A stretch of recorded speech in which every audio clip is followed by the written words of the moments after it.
You want to support Roland Martin Unfiltered? Be sure to join our Bring the Funk fan club. Every dollar that you give to us supports our daily digital show. There's only one daily digital show out here that keeps it black and keep it real. It's Roland Martin Unfiltered. Support the Roland Martin Unfiltered daily digital show by going to RolandMartinUnfiltered.com. You can make this possible. Right now, what is happening in the United States House, Democrats are making their effort when it comes to targeting that nutcase out of Georgia, Congresswoman Marjorie Taylor Greene. Now, they are voting to strip her for committee assignments. Why? Well, let's see. She's a racist. She's a bigot. She's an idiot. She's a QAnon supporter, you name it. So, you know what? Before we play her speech, let's just go ahead and roll it. No charcoal grills are allowed. I'm white. I got you, bro. Illegally selling water without a permit on my property. Whoa! Hey! You don't live here. I'm uncomfortable. So earlier today, Marjorie Taylor took to the floor of the U.S. House to plead her case, to show everyone that she's a Jesus lover, that she is someone who, oh my goodness, she just loves the Lord and all that sort of stuff along those lines. Actually, before I go to her, right now, Congresswoman Lucy McBath is speaking on the floor. She was speaking on the floor, and so we're going to try to pull her speech. But before we go back to the floor, if y'all want to just, let's see if your heart has been touched by just the words of now the humbled Marjorie Taylor Greene. Thank you. Madam Speaker, my Democrat colleagues, Republican colleagues, my district back home in Georgia 14, to the American people, to my mom and dad, and my husband and my children. I've been here for 1 month and a day, and I've gotten to know part of my conference, my Republican colleagues, but not even all of them yet. I haven't gotten to know any of my Democrat colleagues, and I haven't had to have any conversations with any of you to tell you who I am and what I'm about. You only know me by how Media Matters, CNN, MSNBC, and the rest of the mainstream media is portraying me. What you don't know about me is that I'm a very proud wife of almost 25 years, that I'm a mother of 3 children, and I consider being a mother the greatest blessing of my life and the greatest thing that I'll ever achieve. I'm proudly the first person to graduate college in my family, making my parents very happy and proud. I'm also a very successful business owner. We've grown our company from 1 state to 11 states. I'm a very hard worker. I've always paid my taxes. I've never been arrested. I've never done drugs, but I've gotten a few speeding tickets in my day.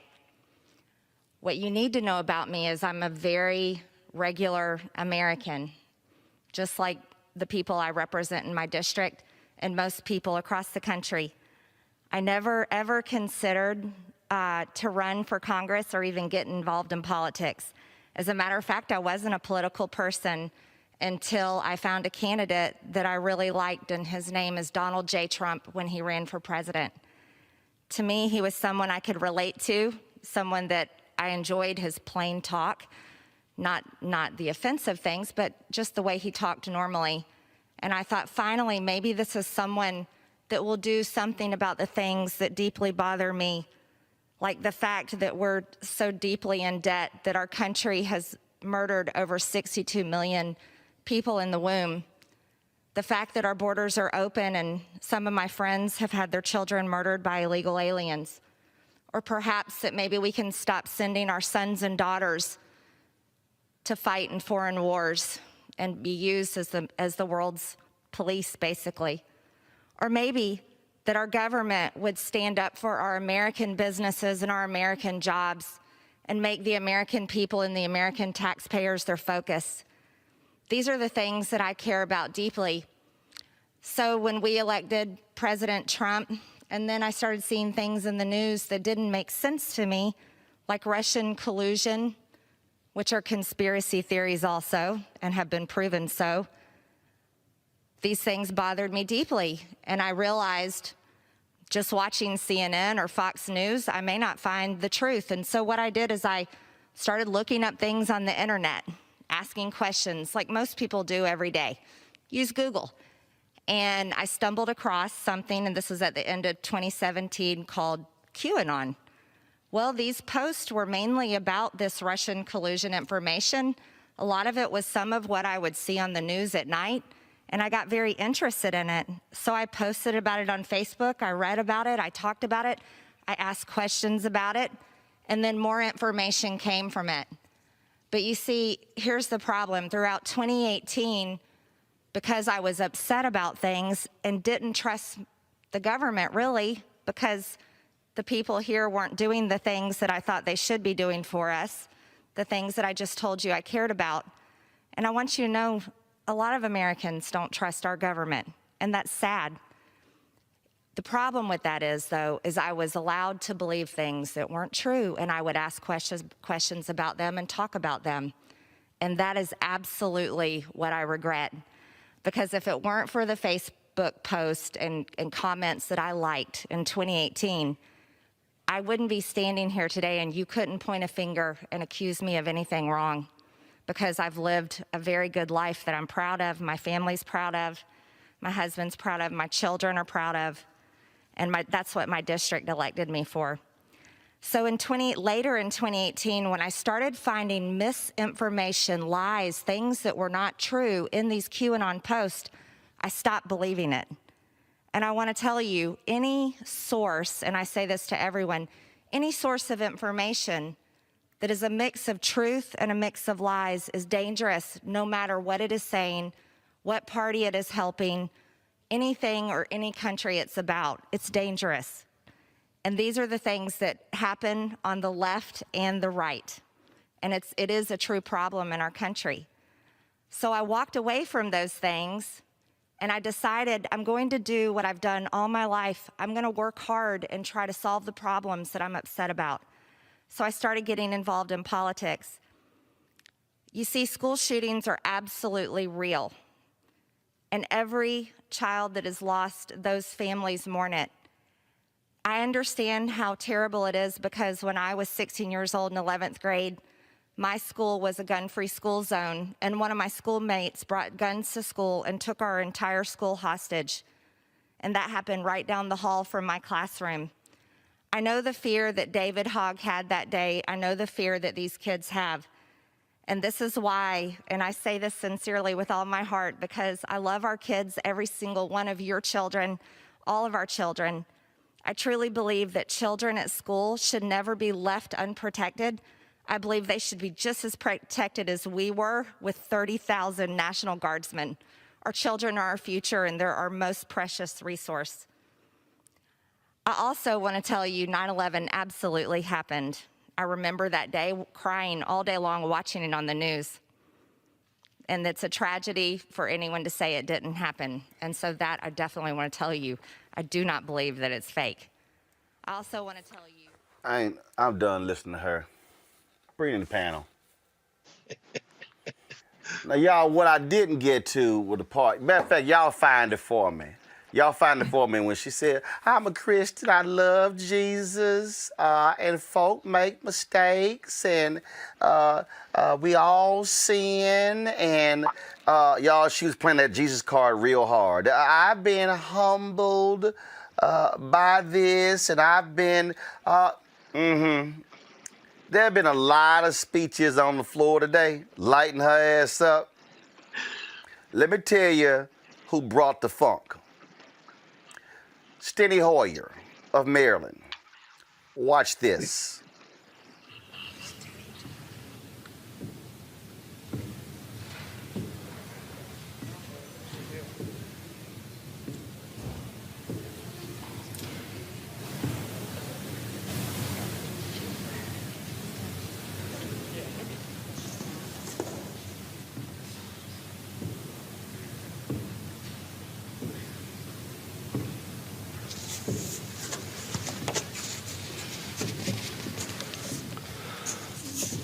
I heard about motherhood today. Two of those women Between them have 6 children. They're mothers.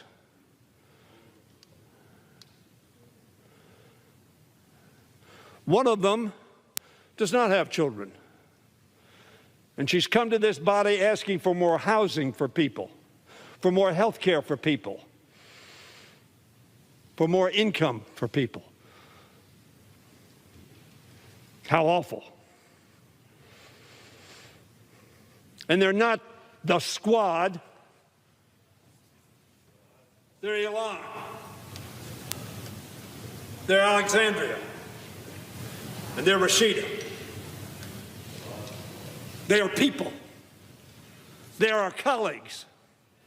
And yes, you may have disagreements. But I don't know anybody, including Steve King, who you precluded from going on committees, for much less. And this is an AR-15 in the hands of Miss Greene. This was on Facebook just a few months ago. That is a message of peace and reconciliation and peaceful democratic dialogue. The Squad's worst enemy, AR-15, in hand. Sounds like the guns I fled. I have never, ever seen that before.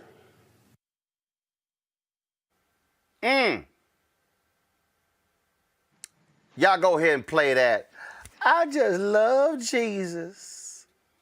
Opportunity, and I'll tell you why.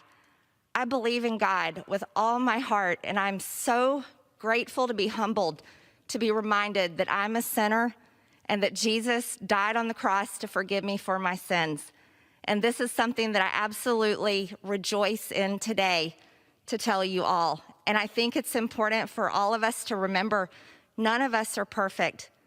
None of us are. And none of us can even come close to earning our way into heaven just by our acts and our works. But it's only through the grace of God. And this is why I will tell you, as a member of this Congress, the 117th Congress, I am a passionate person. I'm a competitor. I'm a fighter. I will work with you for good things for the people of this country. But the things I will not stand for is abortion. I think it's the worst thing this country has ever committed. Abortion is the worst thing this country's ever committed. How about slavery when they ripped the babies out of the wombs of black women? See, here's the deal here, Erica, you being from Georgia, with this trifling ass woman right here. Steny Hoyer nailed it. She stood up there and said, I've gotten a chance to know some of the Republicans in our conference. I haven't gotten a chance to know the Democrats. They only know me from what they've heard from Media Matters and CNN. No. Cori Bush know about your ass. Right. When you and your staff accosted Congresswoman Cori Bush in the hallway, forcing her to move. Your Jesus-loving, trifling ass didn't all of a sudden, you wasn't loving the Lord when you went off on her. You wasn't humble, and you wasn't a mama and a loving wife and a Christian when all that was happening. But now they about to jack your sorry country ass. Now you want to do, and earlier today, y'all, I was on with David Brody. And David, look, that good guy, we had a great conversation, and, David felt that I wasn't extending, the compassion to her that was needed, and being a Christian. I said, bruh, let me help you out with that. I said, first of all, let me be real clear. I said, married to a minister, I'm a Christian author. I said, I know the word. I said, but see, what y'all can't handle is that what she did today is what that German theologian who studied at Abyssinian Baptist Church, who got a taste of liberation theology and took that back to Germany when they were fighting Hitler. Y'all, his name is Dietrich Bonhoeffer. Well, that German theologian Dietrich Bonhoeffer laid out a concept called cheap grace. And cheap grace is when folk like her stand there with their white tears, speaking about their white Christianity, asking for forgiveness, when knowing full well tomorrow you gonna go back to doing what you were doing before.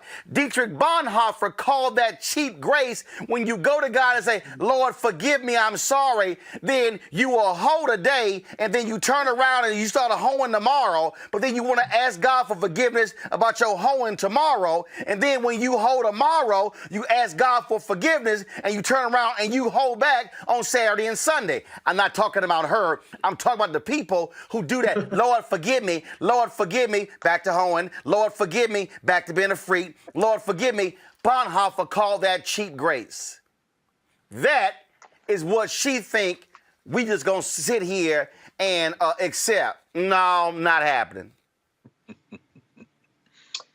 And from Matthew 7:21-23, not everyone who says to me, Lord, Lord, will enter the kingdom of heaven, but one who does the will of my Father who is in heaven. On that day, many will say to me, Lord, Lord, did we not prophesy in your name and cast out demons in your name and do mighty works in your name? And then I will declare to them, I never knew you.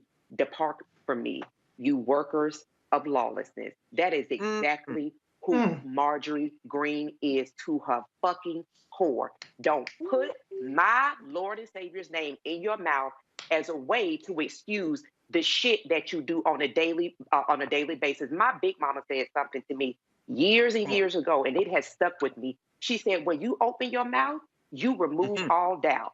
All she is a racist. When I was in on the coast, which I know many of us have talked about, in Ghana, and I stood in the dungeons and looked up and saw where white people were having church while my ancestors were chained butt naked in a dungeon about to leave their country on a gross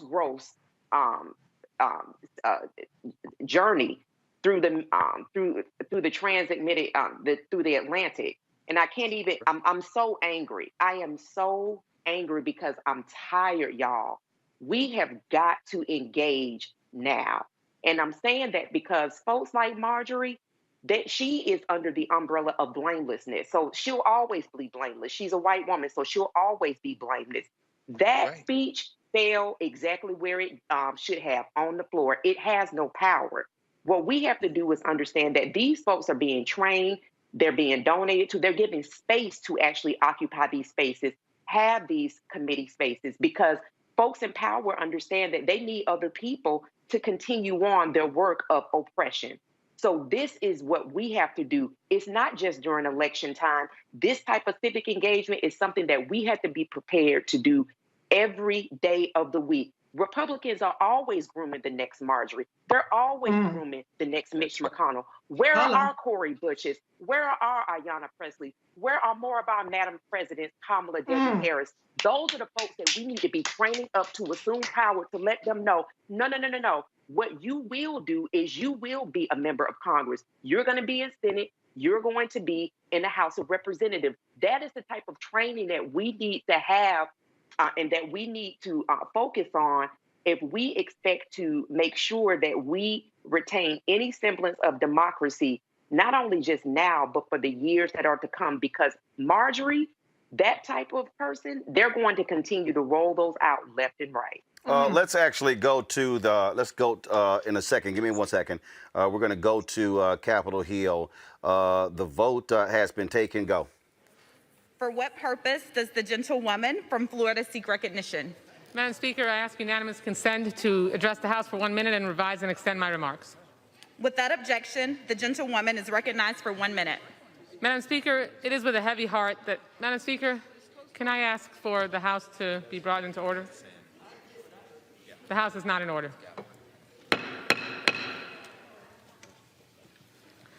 Madam Speaker, it is with a heavy heart that I rise to honor the lives of two fallen FBI agents, Daniel Alfin and Laura Schwarzenberger. On Tuesday morning, So the House is actually voting right now, and the time is up. I'm not sure if it's extended, but right now it's 230 votes. 11 Republicans, Reese, voted with the Democrats to strip her of her committee assignment. And they still ain't shit right along with her. So that's fine. Erica just preached the whole word. So let me just start right there. And I just have to say, listen, this is who they are. This is not, she sat up there and still was talking shit about all kind of stuff. She was doubling down on all kind of stuff. She does not love all our children. She's sitting up there, the reason why she's there is because she was attacking white kids. Okay, let's be clear about that. Not because she was going after Congresswoman Ileana Omar or Rashida Tlaib. It's because she went after David Hogg and his sister, and that is appalling. It's disgusting. Okay, so she deserves to get all this stuff stripped. She is a truther about all this other kind of stuff. She want to deflect blame. Lady, you are 46 years old. You too damn old to be sitting up there acting like you ain't know no better. Oh, I was on Facebook. Oh, I was on Google. I'm not gonna say the B word on your show, but I will say motherfucker, please. Okay, you was all up in there, all into it. It got you to the Congress, and now you want people to get to know who you are. Girl, bye. Period. Right. Yes. Right. All right, folks, back to our Roland Martin Unfiltered video in just one moment. It's time to be smart. When we control our institutions, we win. This is the most important news show on television of any racial background. Y'all put $2, $3, $4, $5, $10, $15, $20, $30 on this and keep this going. What you've done, Roland, since this crisis came out in full bloom. Anybody watching this, tell your friends. Go back and look at the last 2 weeks, especially of Roland Martin Unfiltered. I mean, hell, go back and look at the last 2 days. You've had sitting United States senators today, Klobuchar and Harris. Whatever you have you can bring to Roland Martin Unfiltered to support it, please do, because this information may literally save your life. Watch Roland Martin Unfiltered daily at 6 p.m. Eastern on YouTube, Facebook, or Periscope, or go to RolandMartinUnfiltered.com. Support the Roland Martin Unfiltered Daily Digital Show by going to RolandMartinUnfiltered.com. Our goal is to get 20,000 of our fans contributing $50 each for the whole year. You can make this possible. RolandMartinUnfiltered.com. You want to support Roland Martin Unfiltered? Be sure to join our Bring the Funk fan club. Every dollar that you give to us supports our daily digital show. There's only one daily digital show out here that keeps it black and keep it real as Roland Martin Unfiltered. Support the Roland Martin Unfiltered Daily Digital Show by going to RolandMartinUnfiltered.com. You can make this possible. Folks, I want to talk about this next story. Typically, I ignore stories like this, okay? I don't do a lot of entertainment and sports on here. I do no gossip because, frankly, we are inundated with that in Black America when it comes to pop culture and entertainment and sports. But I saw the video that Chloe Bailey put out celebrating her 1 million social media followers. And then I saw it. Then I saw I saw the tweet. All of a sudden, then this reaction, all these people who were trashing her because of her video. And it frankly pissed me off. So here's the original video. Never will stop close to you. That could cut through. Do you miss me too? Wish you were in my room. Then you make me, I just can't escape with you by my side. So the video was because she surpassed 1 million followers on Instagram. Nothing wrong with the video. No problem, no issues. Yet she then began to be attacked by various people, which led to her going back on Instagram to explain and getting tearful in doing so. much. And I think for every woman out there, don't change who you are to make society feel comfortable. And I'm telling myself that's not what I'm going to do. And even when I posted the video yesterday, I was posting it because I was saging and doing Palo Santo, and I was like, let's spread positive vibes. I didn't even really notice you all would talk about my ass, because I'm like, oh, okay, I'm just walking in for 1 second, 2 seconds, you know?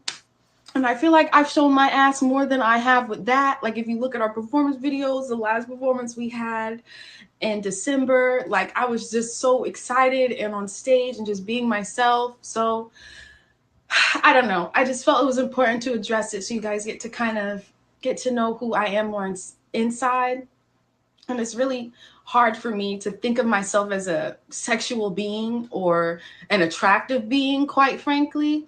So when I see all the uproar about my posts and stuff, I'm a bit confused. Like, I really don't understand, because I've never seen myself in that way or in that light. So I take it as a huge compliment that you all even think of me as a sexual, sexy being. And, you know, it's never, I don't post what I post for people to, I don't post what I post for to get attention. I don't need that. I am a very spiritual person, and I feel like during quarantine, I got really close to God. So even in the lowest moments when I felt like people weren't seeing me, when people weren't paying attention to me, God was. And I've learned I don't need outside attention. So you all seeing what I'm posting is just me being me. And yeah, I just hope you can just see who I am, and that's it. So here's why I'm pissed off. I'm pissed off because Black women in this country have had to endure a white supremacist society saying that the features of Black women are shameful, are despicable, ugly, and not appealing. We live in a society where a Black woman's hips, her lips, her breasts, her thighs, her calves, her hair, her facial features is all seen as ugly. That is the historical lens by which Black women have been defined in America. You've had white folks, including some Black folks, demean and criticize the physical features of Serena Williams and Venus Williams. We've seen them say things about other Black women. Oh, they are too muscular, and they, oh, that's not appealing. Yet every single feature of Black women has been sought after by white women. Full lips, full hips, breasts, thighs, butt, all of that. All of a sudden, having an ass is all the rage. The Kardashians and the Jenners have literally built multi-million-dollar, billion-dollar companies appropriating Black female beauty, and America's, oh my God, that's wonderful, including a lot of Black men. Yet this sister decides to do this video, and she do other videos, and now all of a sudden that's bad? Now all of a sudden folk are saying, put your clothes on? They're criticizing her hair, criticizing it all? Really? So that little Jenna girl go buy some breasts and some hips and some butt and some lips, creates a whole makeup line, companies value at $1 billion. Ooh, look at her being a businesswoman. You got all these athletes. Oh my God. Let me tell you something right now. Kim Kardashian gets divorced from Kanye West. It's going to be a whole line of folks lining up trying to get with her. Oh, the exotic features. Oh, look at her.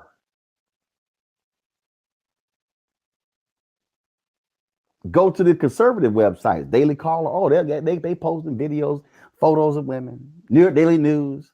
There's a white woman who's a golfer, Paige. I forgot her last name.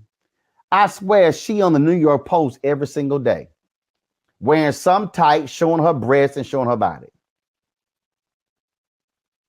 But when a black woman decides to have a positive body image, now she's being attacked? Oh, hell no. No, hell no. I was a part of the YouTube Black Content Creators Summit that took place in Atlanta in 2019. Chloe and Hallie were there. Just briefly, we were all in the group. Didn't have a conversation with them. Don't know them. Have never said chat with them. And I could have easily skipped this topic, Teresa. But the reason it matters, I got 9 nieces, 4 nephews. And I've got a mom of 3 sisters, numerous aunts, numerous female cousins. And what I need our people to understand is that when this generation of black girls sees the hate being thrown at a Chloe Bailey, that can have a negative impact on how these same black girls, black teenagers, young black women now see themselves. And so then oh, well, if Chloe isn't good enough, then I'm ugly. Then I'm not worthy. Then I don't look as good. And then when there are those people who then begin to body shame them and criticize them and condemn them on social media, they then begin to internalize that. And that then plays a role in some folk deciding whether they want to take their lives or not. And so I need folk to understand, especially folks who are watching on African American, that one of the things that we must do is actually affirm blackness, affirm black beauty. See,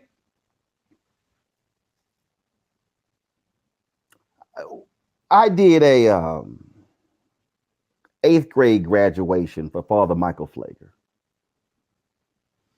And whenever I do graduations, I stand there and I shake the hand of each graduate, whether that's an 8th grade, whether it's a high school, whether it's a college. But also I watch people. And I notice how nearly every girl, how they hug, there was this hesitation, there was this distance. And I said, Father Flager, y'all got a problem in this in this class. I'm seeing the relationship.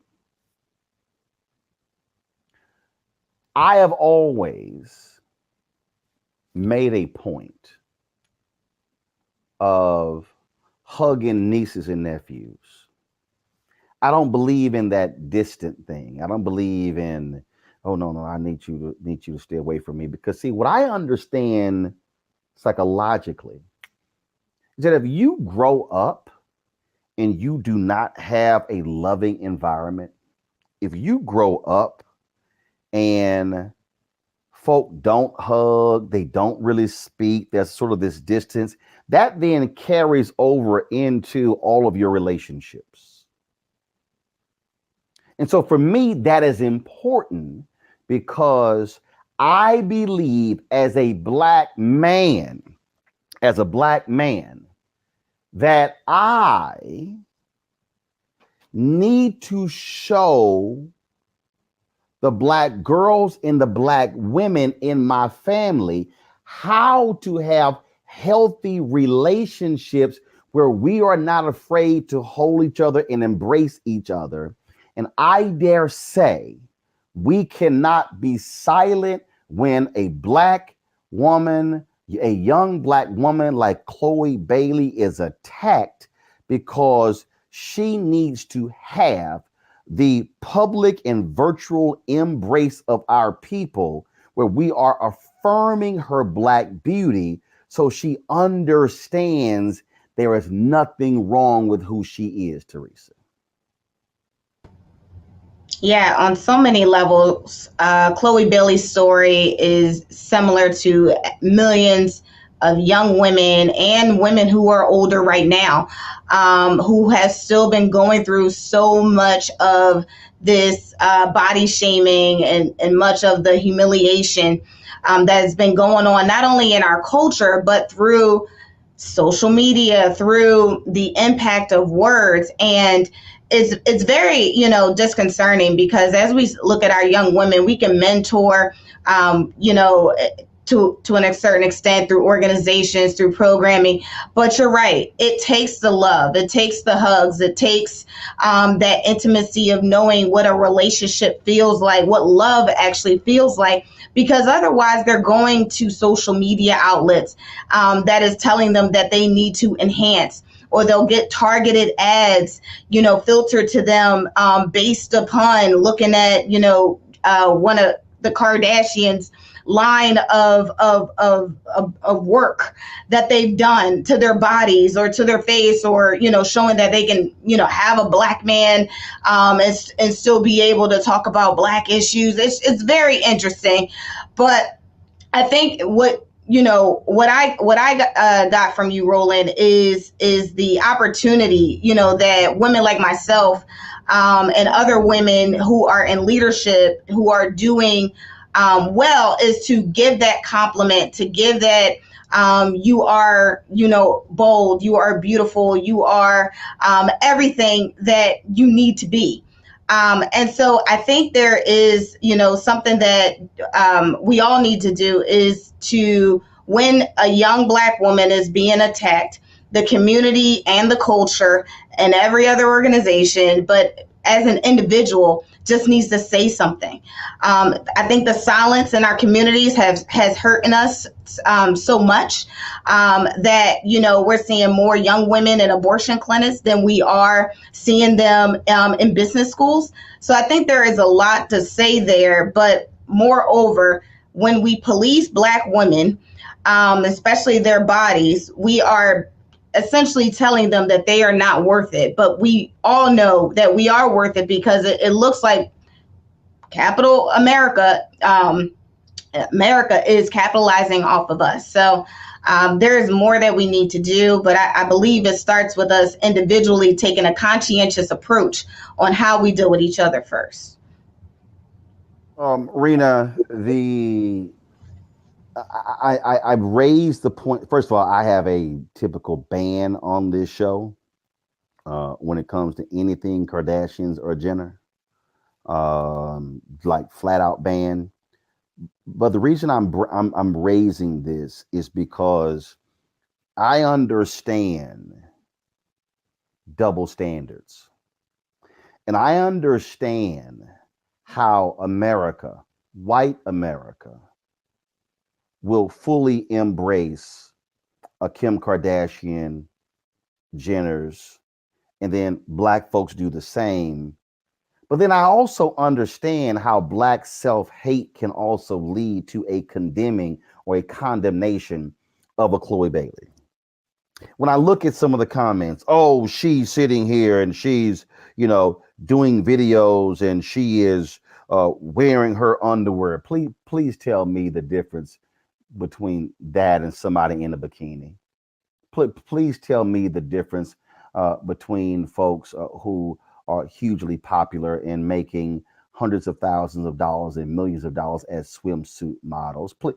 Please tell me the difference when CBS aired the annual Victoria's Secret's fashion show from Miami, which last I checked were women who were walking down runways with huge feathers on wearing underwear. I really think what we're dealing with here, Rena, is we're dealing with people who are not happy when a Black woman decides to say, I'm beautiful, I'm sexy, and I really don't care if y'all got a problem with it. And in one of her videos, she talked about how she had to deal with feeling negative about her own body. What people have to understand is that this affects Black women when you have this level of hatred. When Black people have said you've got nappy hair. We all remember the video of the young Black girl who was having her hair combed, and the sister, I believe she was a babysitter, or it was a mother, I can't remember, who was like, no, baby, you are beautiful, baby, you are gorgeous.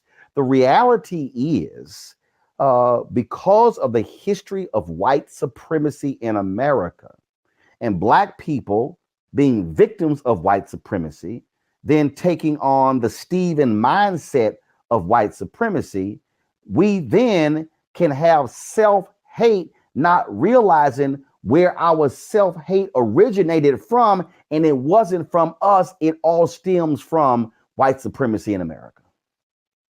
Talk, Roland. Black women are particularly vulnerable to the effects of European standards of beauty.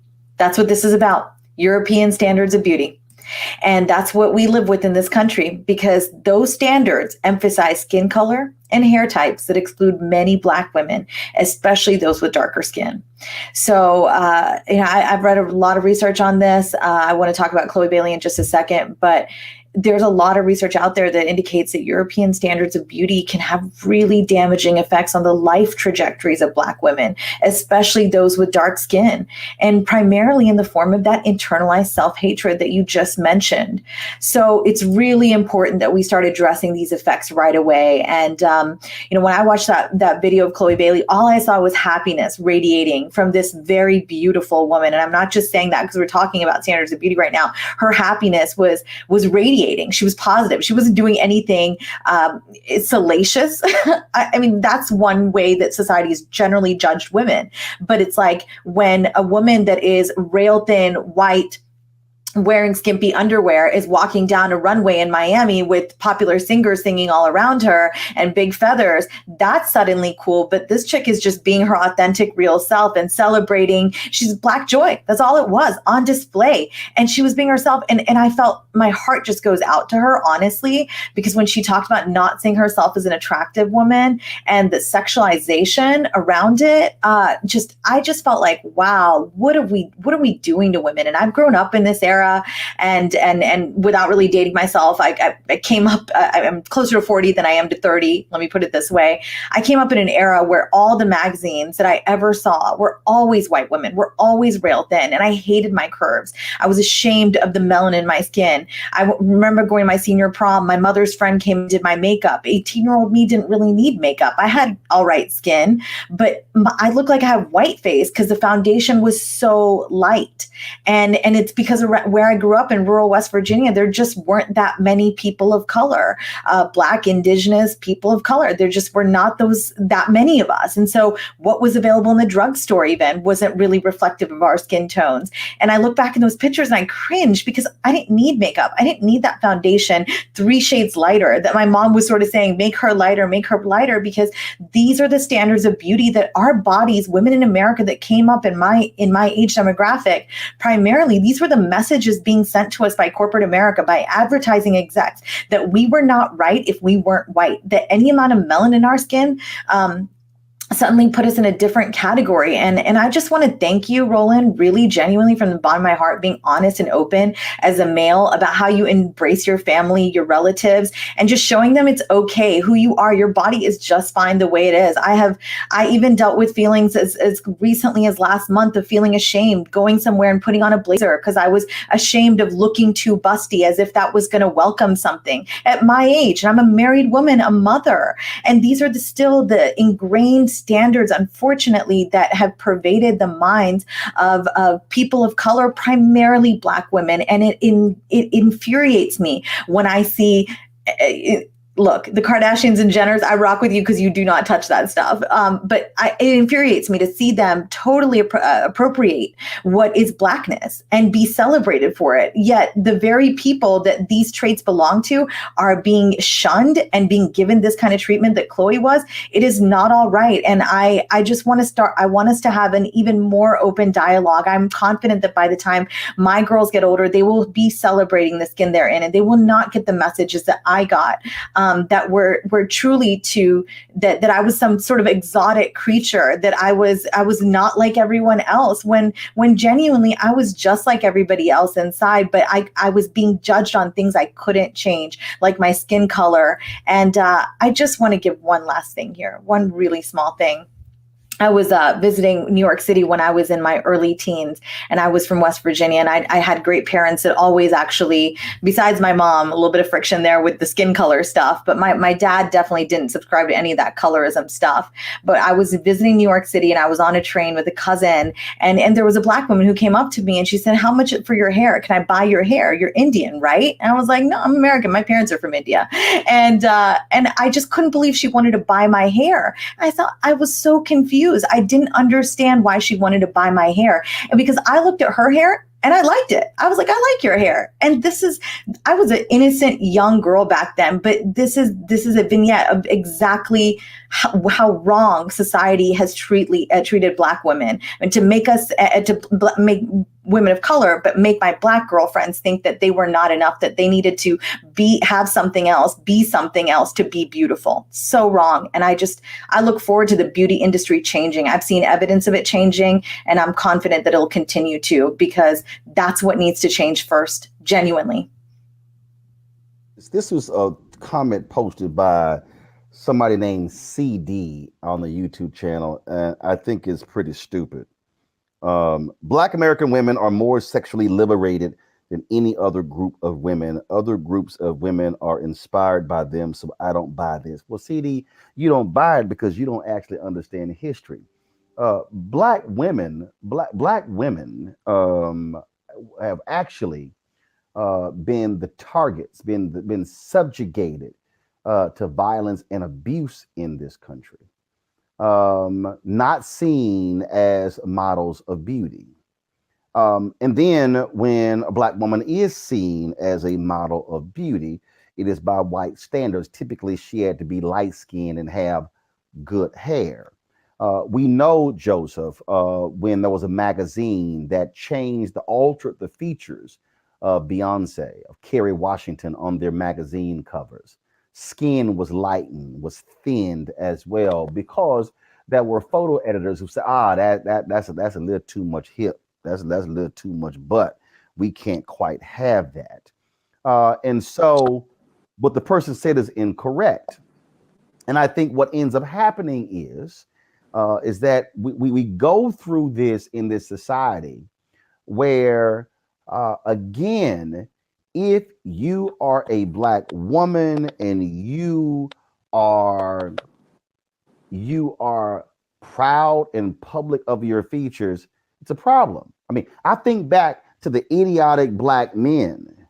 One of them I'm not gonna name, who I think is just stuck on stupid. I don't know why anybody follows or listens to him, who condemned Megan Thee Stallion and Cardi B when they came out with the WAP song.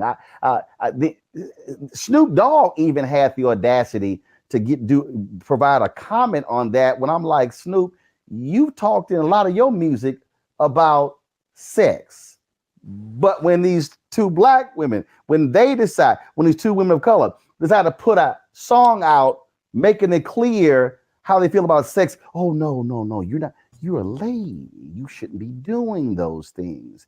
This is what we're dealing with. And I need people to understand it does have a negative impact on young black girls who will be black women one day. Absolutely. And I think part of the issue that we have here is we're dealing with history. History where black women were either hypersexualized and just available for whoever wanted to have them, and black women who are feared. And it's kind of been that tension in society all along, while you have the white beauty industry trying to take advantage of that. I mean, I'm old enough to remember Bo Derek having braids, when people thought that was scandalous because she was co-opting a black style, a cultural style. And we've gone from there to having Adele with Bantu braids, Bantu knots rather. And it just infuriates me, the fact that we really can't get this right even after 400 and some odd years.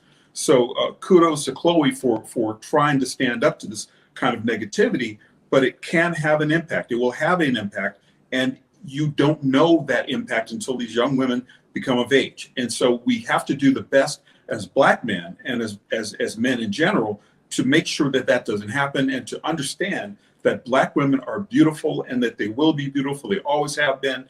And there's no question about that at all in my mind. Again, that was critically important. And I just want us to understand that if you want to disagree with Chloe Bailey doing a video in her underwear on Instagram, fine, okay, whatever, that's fine. But what you're not going to do is condemn how she looks. You're not going to condemn beauty. You're not going to create the doubt, because I think we need to understand there are a lot of black women who have grown up in this country who have been told, not just by peers, but by family members, that they are ugly, that they are not beautiful, that their hair is not quality, that their features are not good. And so, I mean, and look, and here's the piece. Social media changes. And look, we all say things, and we might crack jokes, and we might do things along those lines. But we do have to understand that there is a significant difference in America in the policing of black women's bodies. We need to understand that that is real and not something that we can simply ignore. All right, folks, back to our Roland Martin Unfiltered video in just one moment. It's time to be smart. When we control our institutions, we win. This is the most important news show on television of any racial background. Y'all put $2, $3, $4, $5, $10, $15, $20, $30 on this and keep this going. What you've done, Roland, since this crisis came out in full bloom. Anybody watching this, tell your friends. Go back and look at the last 2 weeks, especially of Roland Martin Unfiltered. I mean, hell, go back and look at the last 2 days. You've had sitting United States senators today, Klobuchar and Harris. Whatever you have you can bring to Roland Martin Unfiltered to support it, please do, because this information may literally save your life. Watch Roland Martin Unfiltered daily at 6 p.m. Eastern on YouTube, Facebook, or Periscope, or go to RolandMartinUnfiltered.com. Support the Roland Martin Unfiltered Daily Digital Show by going to RolandMartinUnfiltered.com. Our goal is to get 20,000 of our fans contributing $50 each for the whole year. You can make this possible. RolandMartinUnfiltered.com. You want to support Roland Martin Unfiltered? Be sure to join our Bring the Funk fan club. Every dollar that you give to us supports our daily digital show. There's only one daily digital show out here that keeps it black and keep it real as Roland Martin Unfiltered. Support the Roland Martin Unfiltered Daily Digital Show by going to RolandMartinUnfiltered.com. You can make this possible. We don't play footsie here. No. Okay. See, you can't sit here and talk about I care about all constituents and Joe Biden, you're not really practicing unity. You're not doing these things. And I'm like, no, hold up. Y'all supporting that. See, you can't sit here, Kevin McCarthy, give a speech on the floor calling Trump out for his role in the insurrection. But then you vote against the impeachment. Mm-hmm. Then you fly your ass down to Florida and take a picture with him. That's right. Because really what you're saying is, I know what I said on the floor was one thing, but the picture says I'm really with them. Mm-hmm. See, that's why when I was with David was like, well, do you not accept her apology? I'm like, hell no. Y'all go ahead and take this. Take this. Action to that from Roland Martin, host and managing editor of Roland Martin Unfiltered. Roland, great to have you back on the show. Great to be back. What's happening? All right, well, we got a lot happening, but I want to play. We're going to play in a moment some of Marjorie Taylor Greene's comments on the House floor first, but I want to get your overall view of Democrats taking this vote, because this is unprecedented for a Democrat, for an opposition party to say we're not having any of this. Well, if the Republicans had done their job, this wouldn't be left up to Democrats. That was the problem there. This is an absolutely crazy and deranged woman. That's who she is. And so, sure, her crazy constituents in Georgia elected her. Well, so do those fools in Iowa who elected Steve King. Republicans took the steps against him. But when you look at not just her, see, Kevin McCarthy, but her comments before. No. It's what she has said since she's been there. And then I really get a kick out of folk who have a long track record of comments, and all of a sudden, I denounced what I said. Hell, you said it. Yeah, but Roland, here's the thing. We can play the duplicity card. I mean, can I bring up Ilhan Omar? Can I bring up Maxine Waters? Can I bring up some folks that have said some crazy stuff too? Try it. But also, did any of them try to lead an insurrection? Did any of them tweet 1776? Did any of them talk about that? Marjorie Greene cannot be trusted as a member of Congress. Pure and simple. And here's the deal. Do the rules allow for this to happen? Yes, they do. Republicans supposedly like playing by the rules, right? Roland, I want you to listen to Marjorie Taylor Greene. She was on the House floor today. We're going to all watch it together. Here it is. And I want you to know. All right, so I played that, and I'm gonna let that go ahead and play. Y'all get ready to go back. When y'all see us come back, just going back. And again, I like David, and I get it. He's speaking to his right audience, but I'm gonna bring that heat so they can actually hear the truth. And I'm not playing that little Christian love game that she thought. I mean, I'm the wrong one. No, boo. That dog don't hunt where I come from.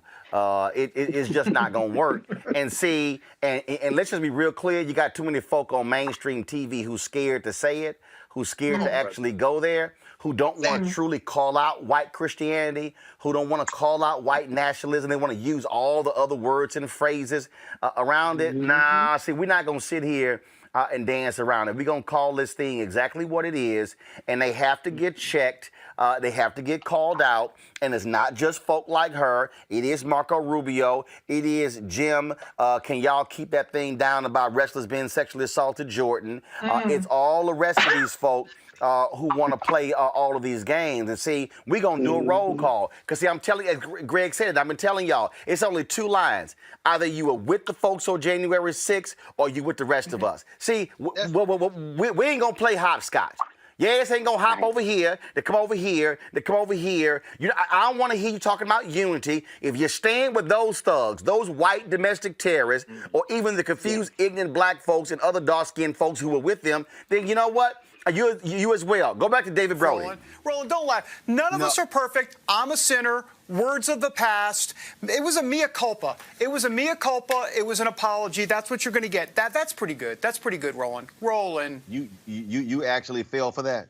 You what? actually. What? I mean, so now we're not supposed to believe anybody? Do you actually believe what she just said? Listen, I was led astray by things at the time that I didn't realize were not true. Now I have seen the light, and now they are true. Roland, is she the first person in the world to do a mea culpa? She's not the first person to do a mea culpa. But no. I understand the difference between a mea culpa and then somebody who's like, yeah, I need to save my behind. I still believe that stuff, but I got to say the right thing. Democrats have never done that. I mean, come on, liberals haven't done that. I believe nothing that she just said. Nothing. And then I'm a lover of Jesus Christ. Come on, David.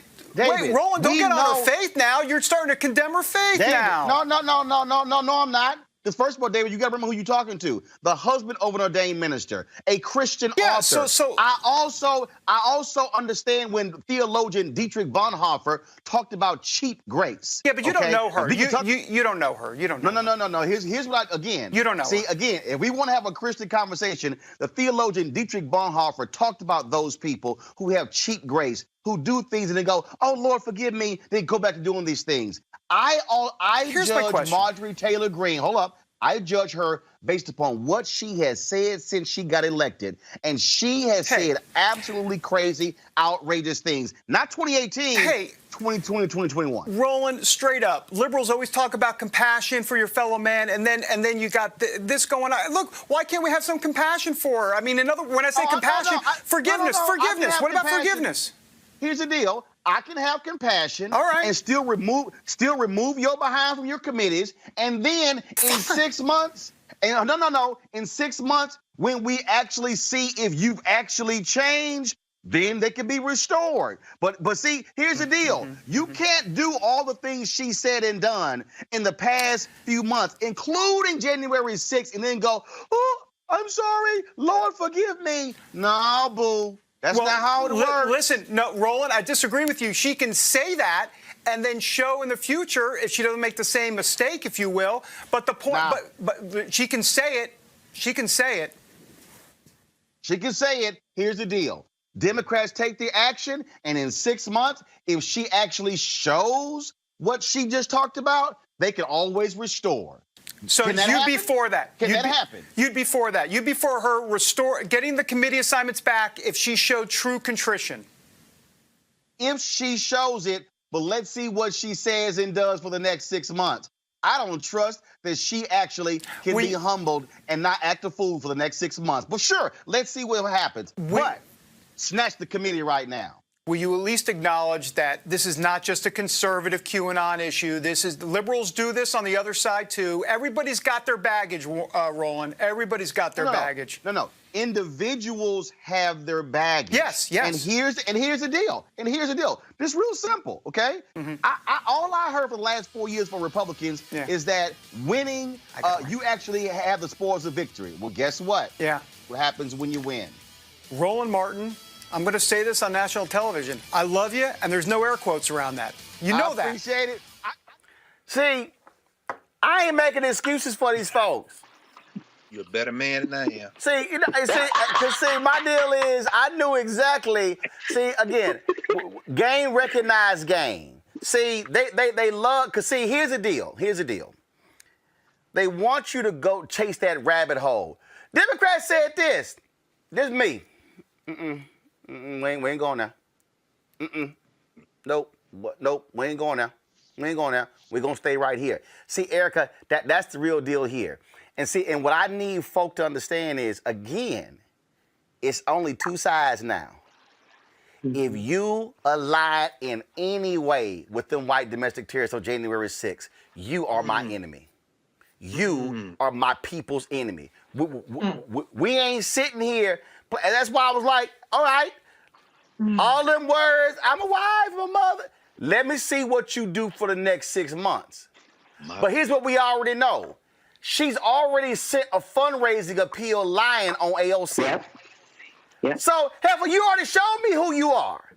Come on. You already raising money and you lied on AOC in your fundraising appeal. That's why snatch your committee. Yeah, and snatch your wig while you're at it. I got to send a shout out to Greg. He gave me my life back in a text message just that quickly because you personalized this, right? It just really the apologist kind of narrative that continues to flow out of a whiteness, but this is why we have to stay vigilant. You know, I know you've already discussed this on the show earlier this week, but we're thinking about, you know, the lack of grace, the lack of understanding that was not given to a 9-year-old Black child in Rochester, New York. And so we see how there's always a runway, right, for whiteness to be considered otherwise, to you don't know what's in their heart. Well, you know, the Bible clearly says the heart is vile. It's full of things that are not pleasing unto God. So, you know, scratch that, like throw that all the way out of the window. We know who she is because she told us who she was. She told us who she was when she was running for office. And when she got into office, she continued to tell us who she was. She said that she engaged in politics because she was drawn by the son of a Klansman. And I continue to say he's the son of a Klansman because we have to always go back to what the Klan was founded on. And Dr. Carr laid it out for us. They were founded on some type of Christian belief system, but it's not a belief system that extends to all people. It is very much so narrow and centers and upholds and make sure that the supremacy is always with whiteness. Everyone else is there to serve whiteness.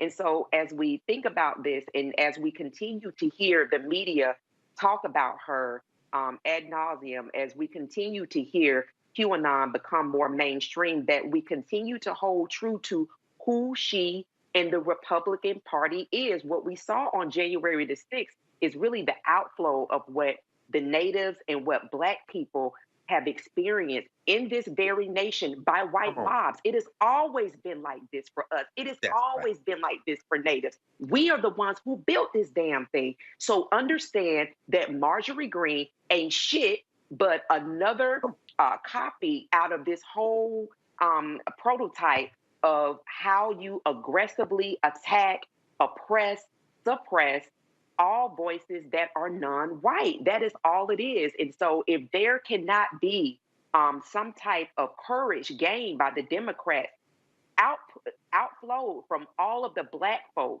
90% of Black people, of Black women, 80% of Black men that made their way to the polls to make sure that they were in power in the White House, in both chambers of Congress, then we have a real issue here. We got the wrong people in power. All right, folks, back to our Roland Martin Unfiltered video in just one moment. It's time to be smart. When we control our institutions, we win. This is the most important news show on television of any racial background. Y'all put $2, $3, $4, $5, $10, $15, $20, $30 on this and keep this going. What you've done, Roland, since this crisis came out in full bloom. Anybody watching this, tell your friends. Go back and look at the last 2 weeks, especially of Roland Martin Unfiltered. I mean, hell, go back and look at the last 2 days. You've had sitting United States senators today, Klobuchar and Harris. Whatever you have that you can bring to Roland Martin Unfiltered to support it, please do, because this information may literally save your life. Watch Roland Martin Unfiltered daily at 6 p.m. Eastern on YouTube, Facebook, or Periscope, or go to RolandMartinUnfiltered.com. Support the Roland Martin Unfiltered Daily Digital Show by going to RolandMartinUnfiltered.com. Our goal is to get 20,000 of our fans contributing $50 each for the whole year. You can make this possible. RolandMartinUnfiltered.com. You want to support Roland Martin Unfiltered? Be sure to join our Bring the Funk fan club. Every dollar that you give to us supports our daily digital show. There's only one daily digital show out here that keeps it black and keep it real as Roland Martin Unfiltered. Support the Roland Martin Unfiltered Daily Digital Show by going to RolandMartinUnfiltered.com. You can make this possible. President Joe Biden does not have his United Nations ambassador yet because Senator Ted Cruz has been an ass. Last week, the U.S. Senate Foreign Relations Committee, they actually chose to delay the vote on United Nations Ambassador appointee Linda Thomas-Greenfield. Why? Because Ted Cruz did not like a speech that she gave at Savannah State University in 2019. Thomas-Greenfield gave the speech at the Chinese-funded Confucius Institute on campus regarding China's relations and investments in Africa. Now, although she says she regrets her comments, Cruz and several other GOP senators rehashed the speech and questioned Thomas-Greenfield's approach on the threat of China. The committee is slated to reconvene to reconsider her role. Now, here is this fool, Ted Cruz. Watch this. So you said you were horrified by seeing firsthand what the Confucius Institute was doing. Did you keep the money? I can tell you what I did with the money. I give a tremendous amount of my very meager resources to humanitarian efforts. And so you did keep the money, though. You didn't give it back. I did. I did not give it back. It was not from the Confucius Institute. It was from Savannah State University. Now, you also described, you said you've spoken out against China's abusive practices. Perhaps you have elsewhere, but I can tell you I'm holding the speech you gave at the Confucius Institute, and I can't find a single word of criticism in this speech.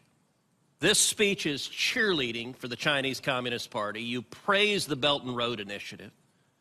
You praise their entrapping developing countries in debt bondage. And you say the United States should follow China's model.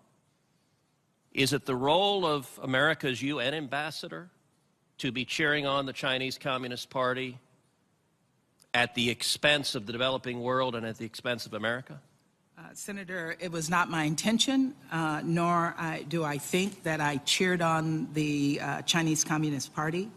What I recommended in that speech is that Africans need to open their eyes on how they deal with the Chinese. And I would like to see the United States government do more in Africa to compete with the... My final question, did you have even a word of criticism about the Chinese Communist Party, about its murders, about its tortures, about its concentration camps, about its genocide? Did you have even a word of criticism in the speech you gave at the Confucius Institute? I spoke about human rights there. That's the speech, but you don't see my other engagements with students who ask questions that I answered frankly. And I don't ignore human rights. I talk about the fact that Africans like our values. But in the speech, did you address human rights? I did. Human rights is referred to as something that we promote in the United States. What did you say about human rights in the speech? That are our values. What did you say? I mean, in my discussions with Africans. But I appreciate what you're saying. I'm not denying this. As I said, I regret this. You know, this is one speech in my 35-year career, and I do regret that speech, but if you look at what I have done prior to that, there is no question that I understand. I am not at all naive about what the Chinese are doing, and I have called them out on a regular basis, including today. Thank you. Senator Cory Booker of New Jersey did not quite like Ted Cruz keep harping on this speech at a HBCU, and he had her back. So good to see you here today. I watched the whole hearing on my television in my office and was really appreciative with generous spirit on both sides of the aisle and the substance of the question. I did hear one colleague, though, refer to Biden administration's nominees as embracing China. I think that was the exact wording. And I found that just patently unfair and untrue. And then I heard one speech being taken in a way that was patently offensive to me at a moment that we just had a siege on the Capitol. And I would actually say that of all the members here of this committee, there's not one that doesn't have something in a speech in their past that they regret doing, as this person has said, especially at a time that we see people whipped up to storm a Capitol and the perpetuation of baseless lies that an election that was won by 7 million votes was a fraud. And so I'm particularly galled that in the spirit of bipartisanship, which we usually have, that you were treated like you were recently about one speech that you had already thoroughly explained to numerous members. And the generosity of some of my friends on the other side of the aisle was pointed very clearly. You were invited to give a speech by an HBCU. Now, some of my colleagues might not know this. I have buckets of invitations of speeches where I get speech invitations that I prioritize. If you're a New Jersey university, you got me. If you are one of my alma maters, you got me. But when I get a call from an HBCU, I would imagine to the nominee, you know the sacred importance of HBCUs. You know that they are the #1 producer in America of black generals, #1 producer in America of black doctors, #1 producer in America of black professors, PhDs, and so forth. In fact, if there is a hope for this country ever to reach equality in all the ranks of all the professions, would you agree with me that the HBCUs are still that hope? Without a doubt, Senator. Thank you very much. Yes, and as a person who has 2 generations before me going to HBCUs, the fact that you accepted an invitation from a black college to give a speech, to me, shows that you have the right priority list, because I will tell you this, our State Department ranks are woefully lacking in African Americans. When I travel the globe and visit embassies, they are woefully lacking. We are now at a period where we've had a black vice president, first woman as well, first woman treasurer. You are one of the generations of women that are breaking down barriers and showing the way for women and African Americans. I imagine your commitment to continue to do that is the same, yes? Absolutely. Now, the other thing that just galled me a little bit, it was the fact that Senator Menendez, my senior senator, who is friend and mentor to me, read a whole list through your research, Senator Menendez, of examples for, I think, 10 to 20 years of you being a canary in the coal mine, making warnings about China's activities in Africa. And so to the Senator Menendez, who I rarely ever tell him what to do, so I'll ask him, could you introduce that litany into the record in a formal way so that it is there forever? I'd be happy to. Thank you very much. So I just want you to know I am celebrating that you are sitting before me right now, because I know the challenges we still have in this country.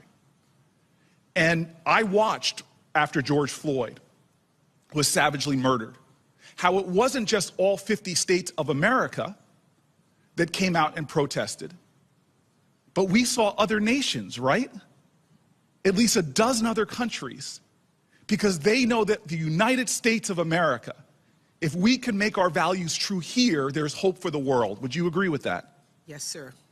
So I have 30 seconds left, and I apologize for using all my time, but I just want you to know, for my ancestors, for communities of color all around the world who wonder if this nation will ever achieve itself, will ever get to a point where we can be a country where we celebrate the richness of our diversity, not just in words, but in positions of leadership, where we achieve our potential, as past generations saw when they brought hidden figures out of the shadows and sat them together with NASA astronauts and literally defied gravity. That you today, sitting in that seat, are a reason to rejoice. And your record is unapproachable in your patriotism to this country under Democratic and Republican administrations. I thank you, I celebrate you, and I will submit my questions for the record in hopes that you will give me that response. I yield to you, Mr. Chairman. Thank you. So, Michael, here's why I am greatly bothered here.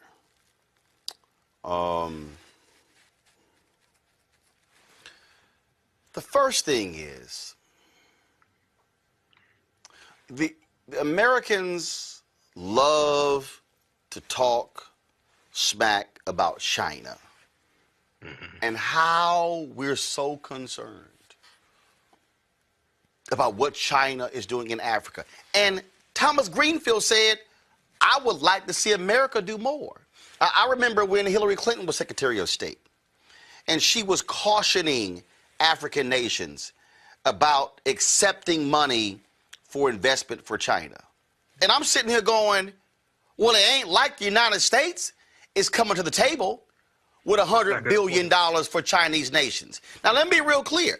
I am not defending how the Chinese, in many cases, have raped African nations. Right. But when other countries are coming with nothing, you're basically saying to African nations, hey, y'all on your own. They're going to cut those deals with China. And so, Cruz, show me where you want to putting a bill forth for the United States to invest in African nations? It's not going to happen, Michael. I don't think Ted Cruz is doing that, and I think Ted Cruz is just trying to be an obstructionist. Okay, I think he's just trying to be an obstructionist. But is not. See, Ted Cruz is a very interesting but unlikable person at the same time, because this is the guy who more unlikable than he is. Insulted his wife. Donald Trump insulted his wife, right? But then Ted Cruz continues to carry Donald Trump's water. And Ted Cruz was at the Stop the Steal rally January 6th inciting the insurrectionists. He was there. So, I'm glad you showed Senator Cory Booker putting everything into context. And really, it was a underhanded backhand slap at Ted Cruz also, what Senator Cory Booker was saying as well. But, Ted Cruz is, he was reelected I think 2 years ago? 2 years, it was in 2018. Beat won by 2.5 points against Beto O'Rourke. Right. So he has 4 years. He has 4 years left, and I think maybe it's a good chance after that insurrection that took place. I think maybe it's a good chance that they could get him out of that Senate seat. But yeah, Ted Cruz is in no position to try to take the moral authority on this and try to check that sister like that. No, he's not. For me, Rob, is where it's problematic. Where again, if you're the United States and you want to talk trash about what some other country is doing and their influence on African nations, step the hell up. I mean, those African nations are more than happy to accept investment from America. But you can't talk trash about somebody else and then you do nothing. Yeah, it's actually reminiscent of some of our past, when African nations had to rely on Cuba, the Soviet Union, South Africa just to survive. And people were saying, well, why didn't Nelson Mandela and all those people accept help? Because they were in a fight for their freedom. They don't care what the nations call themselves. It's about making sure they survive. Africa, same thing. So, I mean, it's so easy to criticize these nations, but I find it really, really hypocritical. Second, as we're talking about hypocrites, I want to talk about Ted Cruz, because this man just defended. He was defending a whole philosophy we know to be false. If you got a chance to see this lawsuit that was filed by Dominion, the voting machines, it's just such a great line. Right. It's one of the best openings. It says, the earth is round, 2 + 2 = 4. Joe Biden and Kamala Harris are president of the United States. These are facts. They're undisputed. The election wasn't rigged. It's just as true as the earth being round, 2 + 2 = 4. But you have people like Ted Cruz promoting this propaganda, getting people riled up, believing that things are being taken from him, that the nation was rigged, that they have something to fight for. He is just as responsible as Trump, because he empowered that rhetoric. He's still not going to hold them accountable. So I don't want to hear anything from a lot of these people. They've lost their right to any type of moral high ground to me for a very long time. I don't want to hear it. And that's really for me right there, Misha. I don't want to hear a damn thing from Ted Cruz or any of these people, because also I don't want to hear you even having the audacity, the unmitigated gall to question China and their human rights abuses when you literally you were supporting people who wanted to overthrow this country. That's treason. That's being a traitor. Ted Cruz has been an echo chamber for QAnon conspiracy theories for a long time now. He stood out and he helped to not only amplify their voices, but he also pushed those conspiracy theories that he himself knew were false because they helped Republicans fundraise. He also did it because it allowed for the outgrowth of those rallies and pushing people out. And like you said, the insurrection that we saw just a few weeks ago. Ted Cruz also cannot personally speak to or engage in any level about humanitarian crises. This is the same guy who voted for and supported President Trump as he pulled out of various treaties that we've had with nations that we relied upon, not only in terms of fighting for humanitarian efforts globally, but also in terms of funding. I think that it's very upsetting when we see someone like Ted Cruz speak against a nominee who happens to be a Black woman. And I think that this is largely because she would be first and she is a Black woman. Let's not forget this is also Black History Month, so it's a double slap in the face. But this is the same Ted Cruz who himself has again stood by while America pilfered the resources of various African nations. This is the same Ted Cruz who stood by and voted for the United States pulling out of humanitarian regards for various countries in Africa. So no, he doesn't care about Africa. He also does not, this is a Republican talking point, all things China, China, China, China. And they're trying to link in any given way something that can dissuade voters who do not understand that Democrats have no true alliance to China. I think that somebody accepting a speech, because Republicans, if we pull out the docket, Republicans have spoken everywhere for private sector organizations. Oh yeah, I mean, you swear, you swear Biden and Hillary and like Democrats in love with China. First of all, how many of these Republicans are doing business in China? How many of them? How many of them are selling their products there? How many of them? Right. I'm like, y'all, come on now. They made a bunch of.